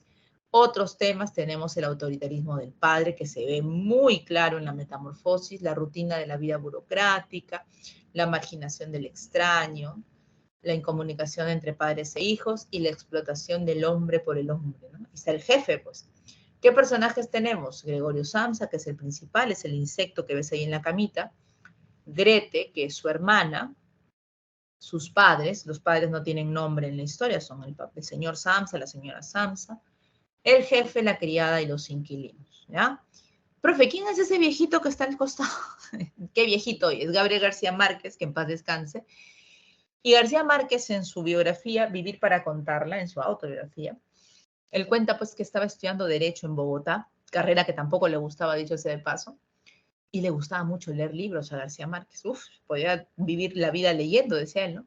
Entonces dice que justo llega un amigo de él, de la universidad, y le dice, tome, compadre, para que aprenda a escribir, algo así le dijo, ¿no? Y le tira el libro y era La Metamorfosis. Entonces dice que Gabo empieza a leer y no paró toda la noche hasta que terminó el libro. Entonces dice él, Kafka me motivó a escribir mi primer cuento, dice. El inicio de la metamorfosis es el extracto más impactante que he podido leer en mi vida. Claro, es un extracto famosísimo, ¿no? El hombre que se despierta y se ve convertido en un insecto. Y escúchame, ¿qué es lo siguiente que hace? Eso es lo proto. ¿Qué es lo siguiente que hace el insecto cuando se ha despertado, convertido en ese insecto horrible? Mira la pared, mira el reloj, ¿ya? No sé quién es esta persona. Mira el reloj, ¿correcto? Y dice, uy, son 15 menos 5 de la mañana. Voy a perder el primer tren para trabajar. Por eso es lo absurdo, pues, ¿no? Profe, si estoy mal de salud, estoy convertido en eso que está en la cama, ¿cómo voy a pensar en ir a trabajar? Porque se ha deshumanizado, porque se ha alienado al trabajo, porque ha automatizado su vida. Tú mírate, bueno, tú todavía eres jovencito, de repente haces más actividades, pero ya, mírame a mí. Me levanto, me baño, preparo el desayuno, voy al trabajo, si tiene que ser presencial, aquí termino, como, sigo trabajando, llega la cena, de repente tengo que revisar algo, por ahí veo tele y se acabó mi día. Esa es la rutina del hombre adulto. ¿Te das cuenta? Es la automatización de la vida cotidiana. Entonces, mira lo que hace Gregorio. Esa es la parte que yo le digo a mis alumnos, que cuando yo la leí de niñita, normal, pues pasó sin pena ni gloria por mis ojos. Cuando la leí de adulta, si no me puse a llorar porque ya estaba en el carro, creo, ¿no? Estaba en el bus. Hay un pasaje, cuando él está mirando el reloj que avanza, avanza y él no se mueve, el pobre insecto, empieza a recordar y dice, ¿no? Vengo trabajando 5 años ininterrumpidos para mi trabajo. Él era como vendedor o repartidor de mercadería de venta. Odio mi trabajo, dice el insecto, Gregorio. Mi jefe es insoportable, pero tengo que soportarlo. Por lo menos, dice él, 2 años más, hasta que termine de pagar la deuda de la casa de mis padres. Y no puedo abandonar a Grete, que está recibiendo sus clases de violín, porque él se las pagaba. O sea, muchacho, Samsa es el adulto promedio de cualquier lugar. Es alguien que se mata trabajando, que tiene que pagar las cosas de otros. ¿Y cuándo siente él que vive? No sé. Esa crisis yo la tuve cuando tuve 27 años. O sea, te estoy hablando hace más de 10 años. Esa fue mi primera crisis. Muchacho, yo trabajaba creo que como, no te miento, más de 50 horas al día entre trabajar y estudiar. No tenía tiempo para ver a mi familia, a veces ellos viajaban, yo nunca iba con ellos. Entonces una tarde me senté y dije, bueno, a ver, ¿qué cosa he hecho? ¿Tengo plata? La necesaria. ¿Me siento feliz? No. ¿No? No puedo dedicar tiempo a mi familia, no puedo dedicar tiempo a mi pareja, no puedo dedicarle tiempo a nadie. Me paro enfermando porque trabajo tanto que el trabajo me pasa factura. Desde ahí me prometí jamás volver a hacer eso y es lo que he hecho. Ahora me pueden decir, Sofía, ¿van a trabajar? No, no puedo. ¿Pero por qué? Si tienes tiempo. Tú lo has dicho, tengo tiempo, pero no para trabajar. Tengo tiempo para vivir, para hacer otra cosa, para... Si quiero pasarme 2 horas viendo una serie, pues son mis 2 horas para pasarme viendo la serie. Ahí el insecto Gregorio nos hace mirar esa realidad, ¿no? Pero mira lo que pasa luego. El insecto dice, ya, ¿cómo hago para bajarme la cama? Tengo que salir de acá. Las patas no le ayudan. Entonces el pobre insecto, ¿qué tiene que hacer? Menearse, ¿no? O sea, tratar de bajar de la cama haciendo esto. Y el pobre cae y cae y se da un golpe, pero de esos bravos. Y la hermana que está al otro lado, está en la habitación, le dice, hermanito, hermanito, ¿estás bien? Escuché un golpe. Y él intenta hablar y le sale una voz, pero chirriosa y dice, sí, sí. Lo único que responde, sí, sí, hermana. Nada más, es todo lo que le va a decir. Escucha bulla cerca, en el piso, o sea, en el primer piso.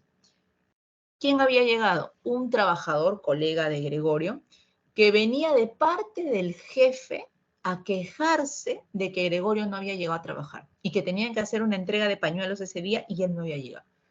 Oye, muchacho, ¿no te parece absurdo que en una compañía que trabaja tanta gente porque te falte uno, listo, se te cayó la empresa? No, pues el jefe también tiene que pensar, si durante 5 años este muchacho ha venido trabajando sin ningún tipo de problema, pues algo debe haberle pasado. Pero no, fue a acusarlo con el papá que sí, que no había. Entonces el papá, otra bestia, digo yo, en vez de pensar, oye, mi hijo siempre sale temprano al trabajo, pero esta vez no ha bajado, pues tiene que pasar algo.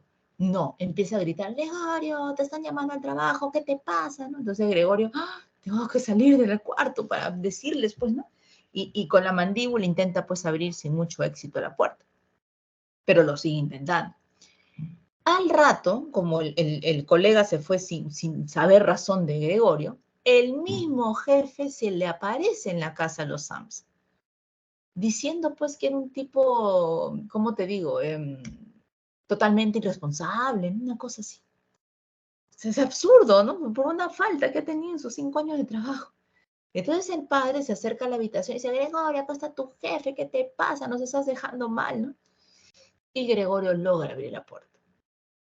Y yo me imagino la imagen, ¿no? Se presenta y dice, aquí estoy, ya estoy mejor.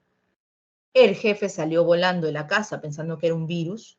Y la actitud del padre, ¿no? El padre lo mira y como que lo empuja y cierra la puerta. O sea, como diciendo, eso no es mi hijo, ¿no? Eso no puede ser mi hijo.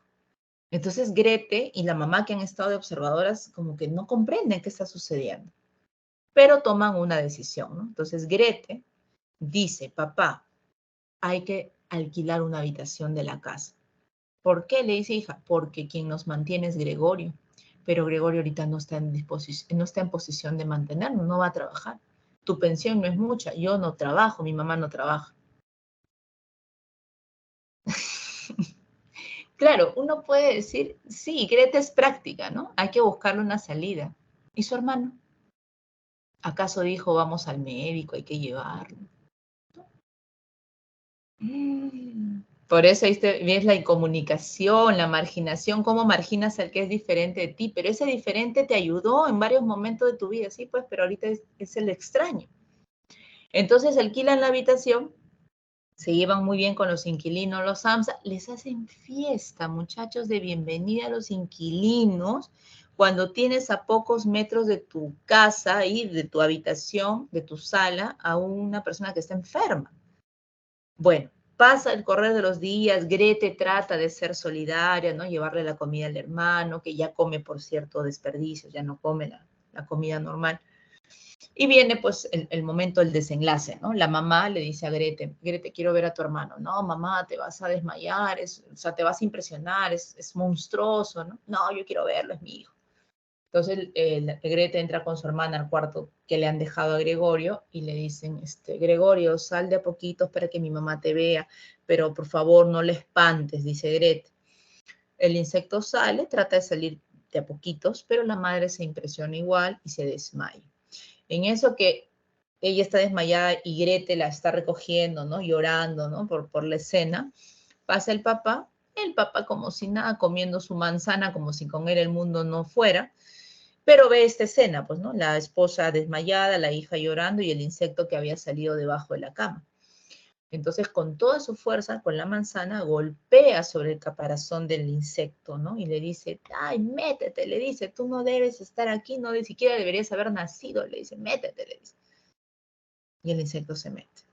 Ya prácticamente es en la parte final, porque Grete, que hasta ese momento había sido la solidaria, le dice a su papá, papá, ya no puedo, yo no voy a seguir atendiendo a mi hermano. Hay que contratarle a alguien. A la hermana que le pagaba sus clases de violín.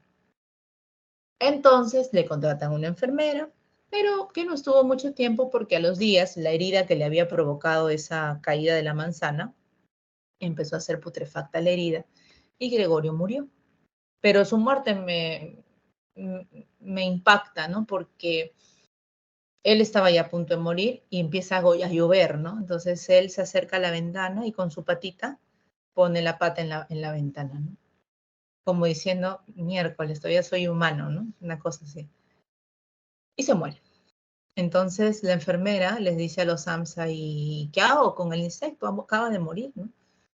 Bueno, échelo, porque es un insecto, ¿no? O sea, ¿qué más podemos hacer? Y ahí viene la parte final, pues, ¿no? Se ve, ya se supone que Gregoria murió, los AMSA deciden hacer un viaje para olvidar un poco este terrible escenario que han vivido. Y cuando están en el tren, están en esos trenes donde te miras, ¿no? O sea, 4 asientos, dos, mirándose fijamente. Están la mamá, el papá y Grete, ¿no? Y el papá le dice a la mujer, ¿no? Le dice, oye, qué bonita está Grete, dice, ¿no? Y la mujer dice, sí, mi hija está muy hermosa, dice. Y el papá dice, sí, pues ya va siendo hora que le encontremos un esposo. Y termina la metamorfosis. O sea que estos ya estaban pensando en cansar a la pobre Grete para que sea o un estorbo menos o que los mantenga, una de dos.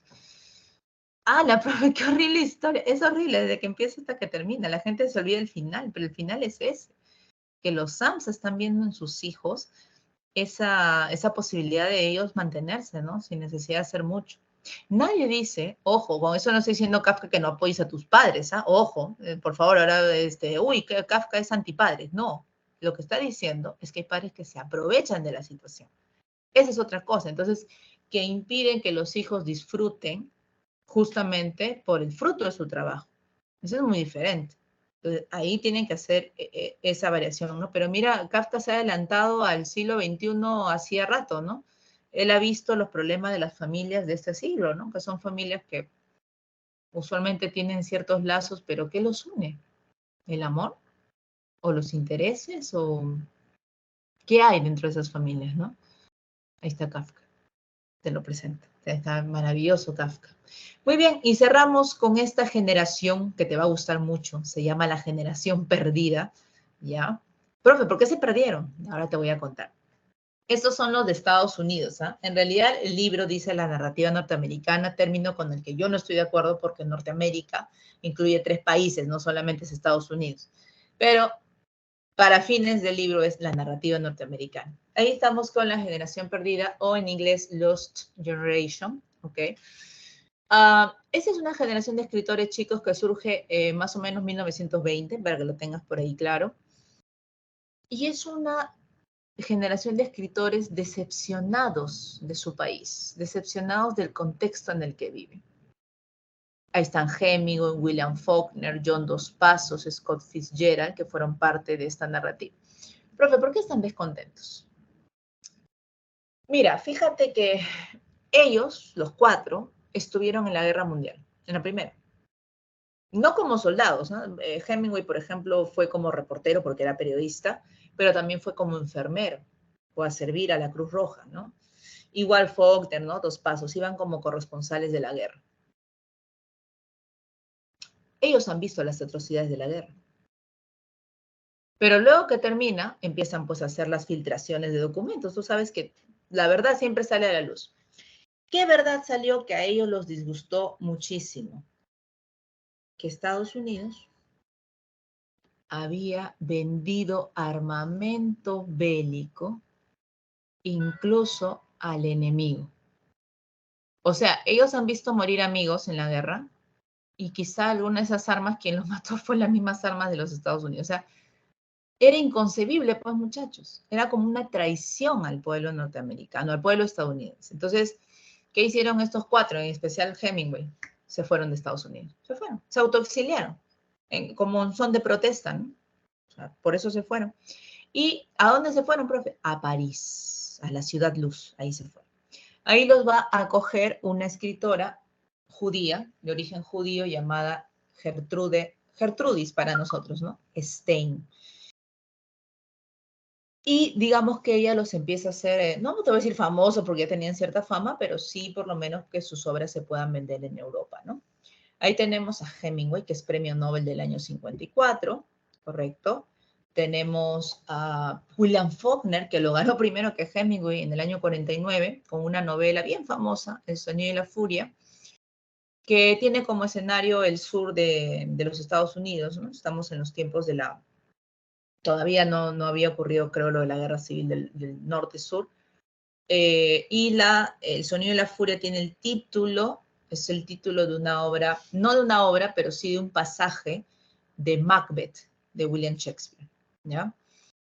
John Dos Passos, que fue el que mejor retrató la ciudad estadounidense, ahí está Manhattan Transfer, y un autor que ha sido olvidado, ¿no? Y que recién hoy Hollywood lo está volviendo a encumbrar con sus películas, ¿no? Ahí está Scott Fitzgerald, El Gran Gatsby, de repente la has visto con Leonardo DiCaprio, varias veces la han pasado en televisión, y El extraño caso de Benjamin Button. Profesor, ¿no es de Brad Pitt cuando es viejito y va evolucionando y se hace feto? Esas historias son de Fitzgerald.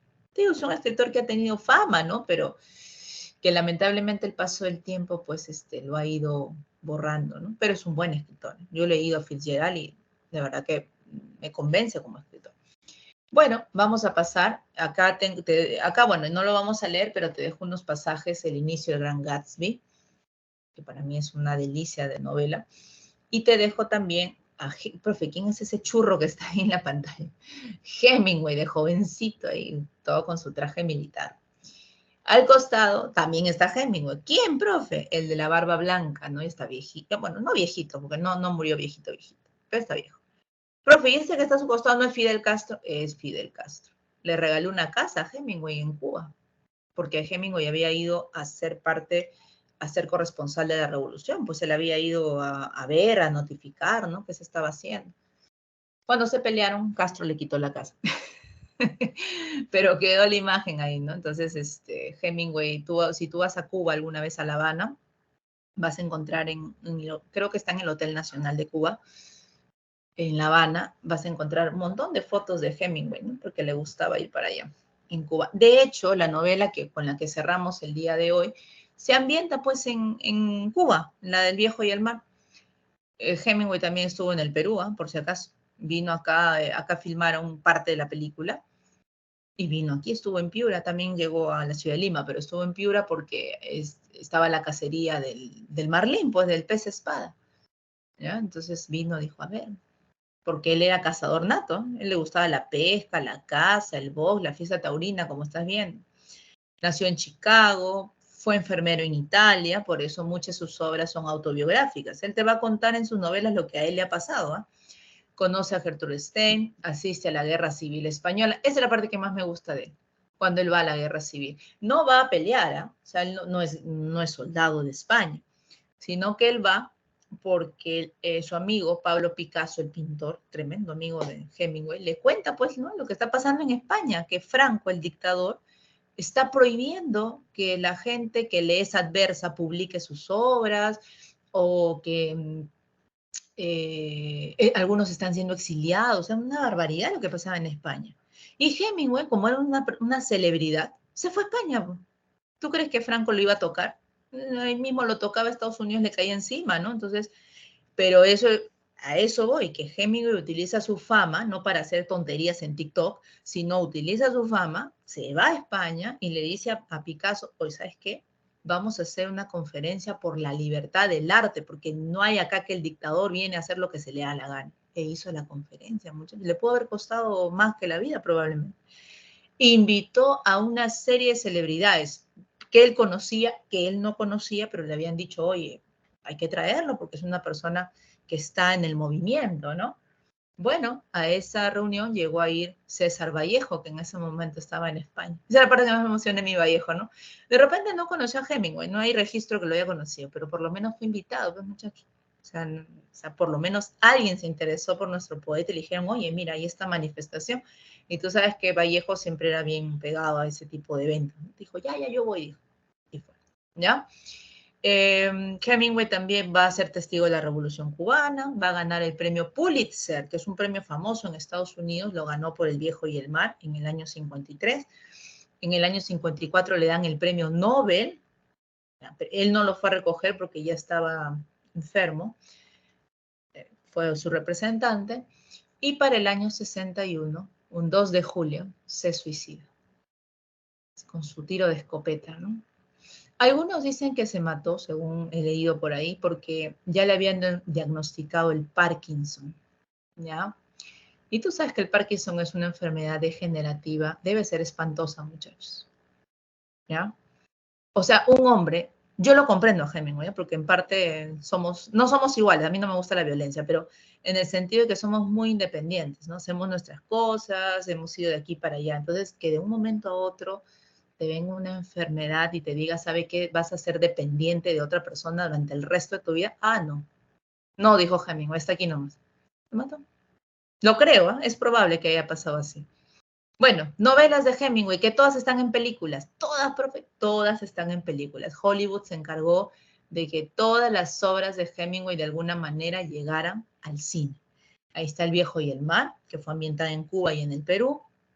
Adiós a las armas, que la novela se sitúa en Italia en la Primera Guerra Mundial. Acuérdate que Hemingway fue enfermero, de verdad, verdacito, allá. ¿Por quién doblan las campanas? ¿Por quién suenan, no? Las campanas. Esa obra me gusta mucho, porque estamos retratando la guerra civil. Y el título es bien llamativo, ¿no? ¿Por quién suenan? Claro, porque cuando en España sonaban las campanas, ya la gente sabía que alguien había muerto, ¿no? Entonces uno de los personajes le pregunta al otro, ¿no? Le dice, oye, ¿y por quién doblan las campanas ahora, no? Y el otro dice, ¿qué más da? Era un ser humano. Ah, su código que decir, claro, pues en una guerra que vas a estar preguntando quién se murió, murió alguien como tú. Y por eso es que el título que le pone Hemingway a su novela no es de Hemingway, ¿eh? Es de un poeta del tiempo de Shakespeare que se llama Ben Jonson. Y él decía, ¿no? Cuando un hombre muere, la humanidad muere con él. Por eso cuando suenen las campanas, no preguntes por quién fue. ¿No? No preguntes por quién fue, sino piensa que fue por ti. Claro, muchachos, cuando un ser humano, ahora nos hemos, el hombre del siglo XX y XXI sobre todo, se ha vuelto muy, si te das cuenta, se ha vuelto muy normalizador de la muerte. O sea, está bien, yo entiendo que la muerte nos va a llegar a todos, eso a mí no me queda la menor duda, pero lo que voy es que como que hay una fijación con la muerte. Mira todas las series, todas son muertes, si no hay muerte no hay película. Entonces es una cosa que a mí particularmente me quedo así pasmada, ¿no? O sea, ya estamos tan habituados a la muerte que decimos, bueno, pues ya murió, ¿no?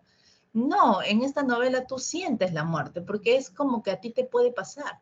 Estás en una guerra, ¿ya? Entonces, por eso, ¿por quién doblan las campanas? El sol también sale y en sus relatos las nieves del Kilimanjaro y los asesinos. Listo, chicos, cerramos aquí ya y te dejo. Ahí tenemos al viejo y el mar, que tiene como tema central la lucha por alcanzar un ideal. El ideal es ese pez enorme que ves ahí.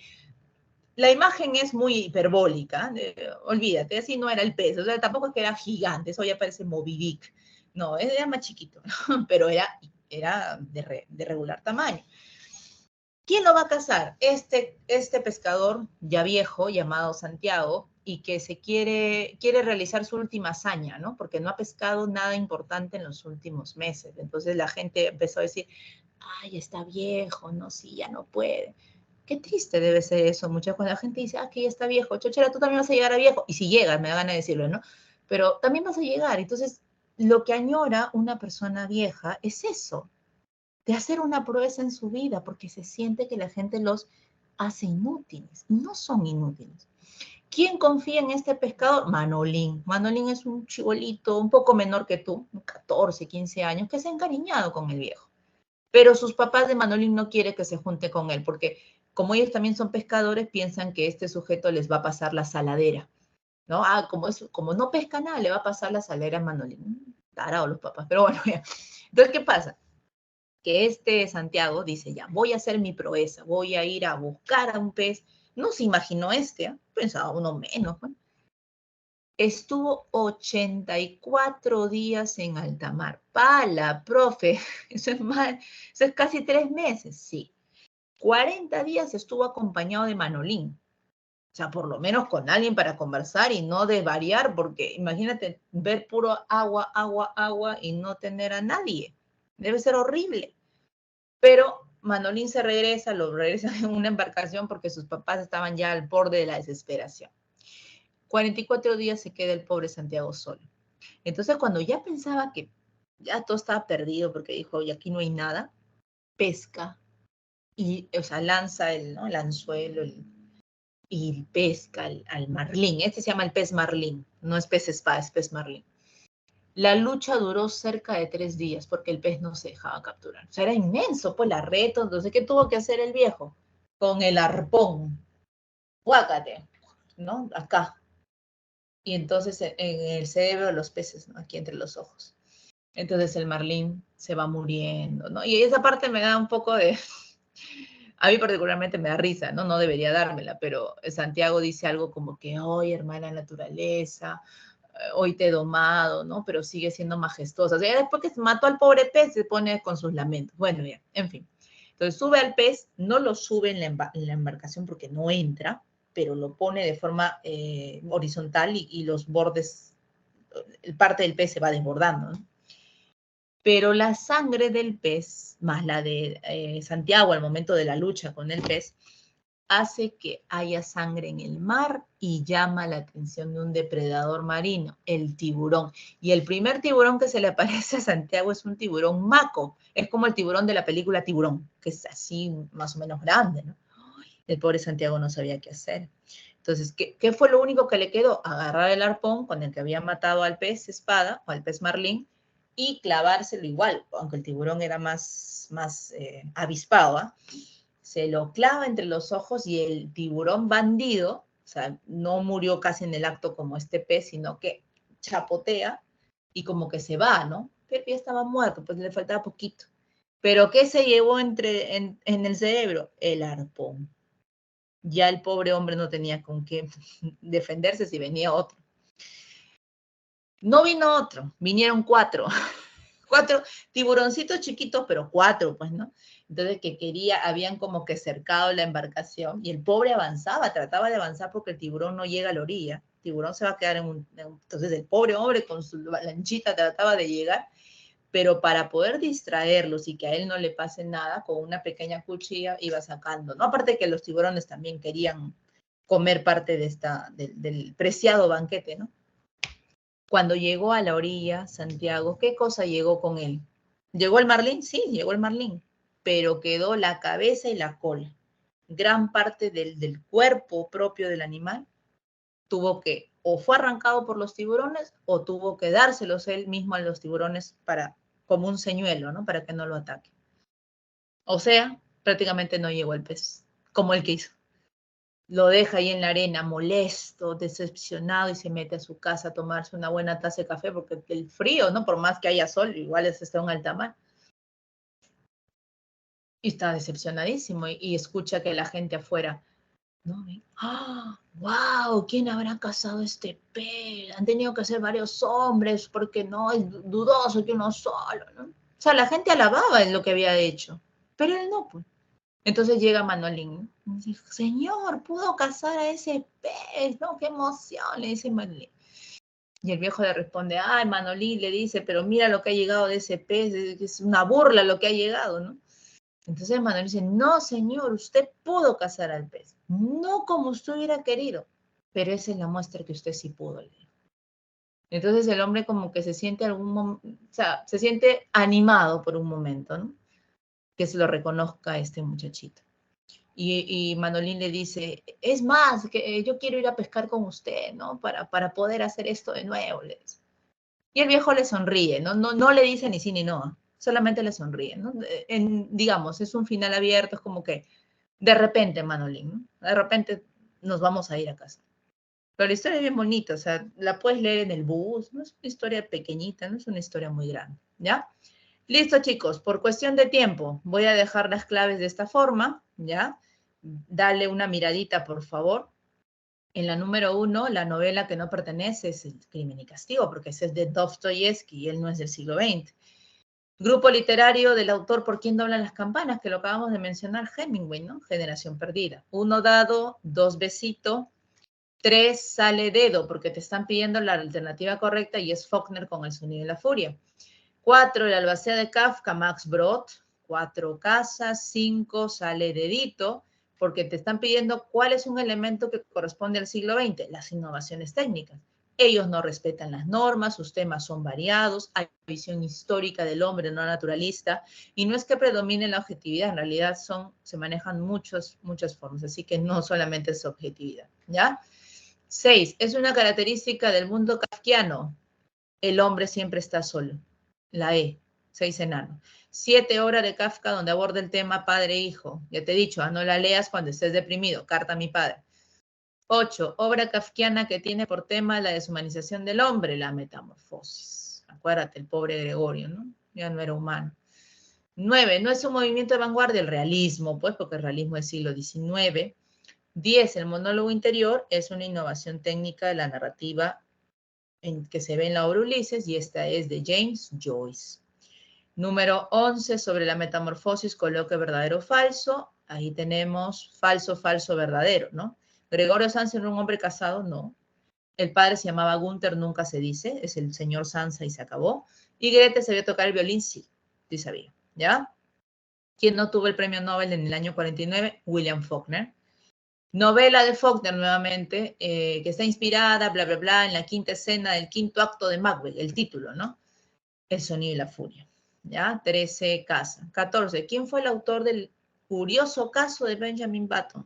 Francis Scott Fitzgerald, ¿ya? Repito entonces desde la 11. 11 dado, 12 casa, 13 casa, 14 besito, ¿ya? 15, sobre el viejo y el mar, coloque verdadero o falso, sale besito. Ambientada en Gulf Stream de Cuba, sí. El pez capturado fue un marlín, sí. Ves espada para nosotros. Manolín era un pescador admirado, no. El pescador admirado era Santiago. Manolín era chibolito todavía, ¿no? Estaba aprendiendo. Pregunta 16, son datos con respecto a Hemingway, excepto que obtuvo el Nobel en el 61. No, lo obtuvo en el 54. Para el 61 ya se había suicidado, ¿no? 17, autor que obtuvo el premio Nobel en el 54, Hemingway. Date cuenta, mira cómo te están preguntando, ¿eh? Preguntas claves sobre los premios Nobel. 18, obra que nos presenta como tema el enfrentamiento del hombre contra un mundo contemporáneo que lo oprime y lo anula, la metamorfosis. Claro que sí. 19, no corresponde respecto a Kafka, que nació en Alemania, pues. Yo te dije, pues apunta, nace en Checoslovaquia. Recibe sí cultura alemana, pero no nace en Alemania. 20, escritores estadounidenses que en su obra reflejaron el clima de pesimismo de la posguerra. Se instalaron en París, donde vivieron los años 20, son la generación perdida. Ahí están los perdidos, ¿ya? De esta generación. Listo, chicos, les deseo lo mejor. Les voy a tratar de dejar de repente un quizzes, ¿ya? Más tarde o a más tardar mañana, para que ustedes se midan, ¿no? ¿Han jugado quizzes alguna vez? Ahí voy a dejar las preguntas para que ustedes puedan ver. Si no te dejo un quizzes, te dejo un Kahoot, pero en cualquiera de las dos modalidades de repente lo vas a poder ver, ¿ya? Listo, chicos, un abrazo. Ahora sí me voy porque si no la profe vea que ya debe estar en el aula, me va a matar. Ya está. No, Chao, profesora, chicos. cuídense, muchas Oye, gracias. Tómate tu tiempo, amiga. Chao, Miss. ay, Gracias. tú tienes que hacer Llevo, matemáticas. profesora. Chao. Chao, chicos, cuídense. Bye, bye. Chao, Bea, te amiga. veo. Chao, Amiga, amiga. te veo. Besos. Chao. Te dejo de grabar ya para que te empieces a grabar ya, tu propia serie. Tu propia serie, tu propia clase. Yo estoy hablando tonterías. Sofía, por favor.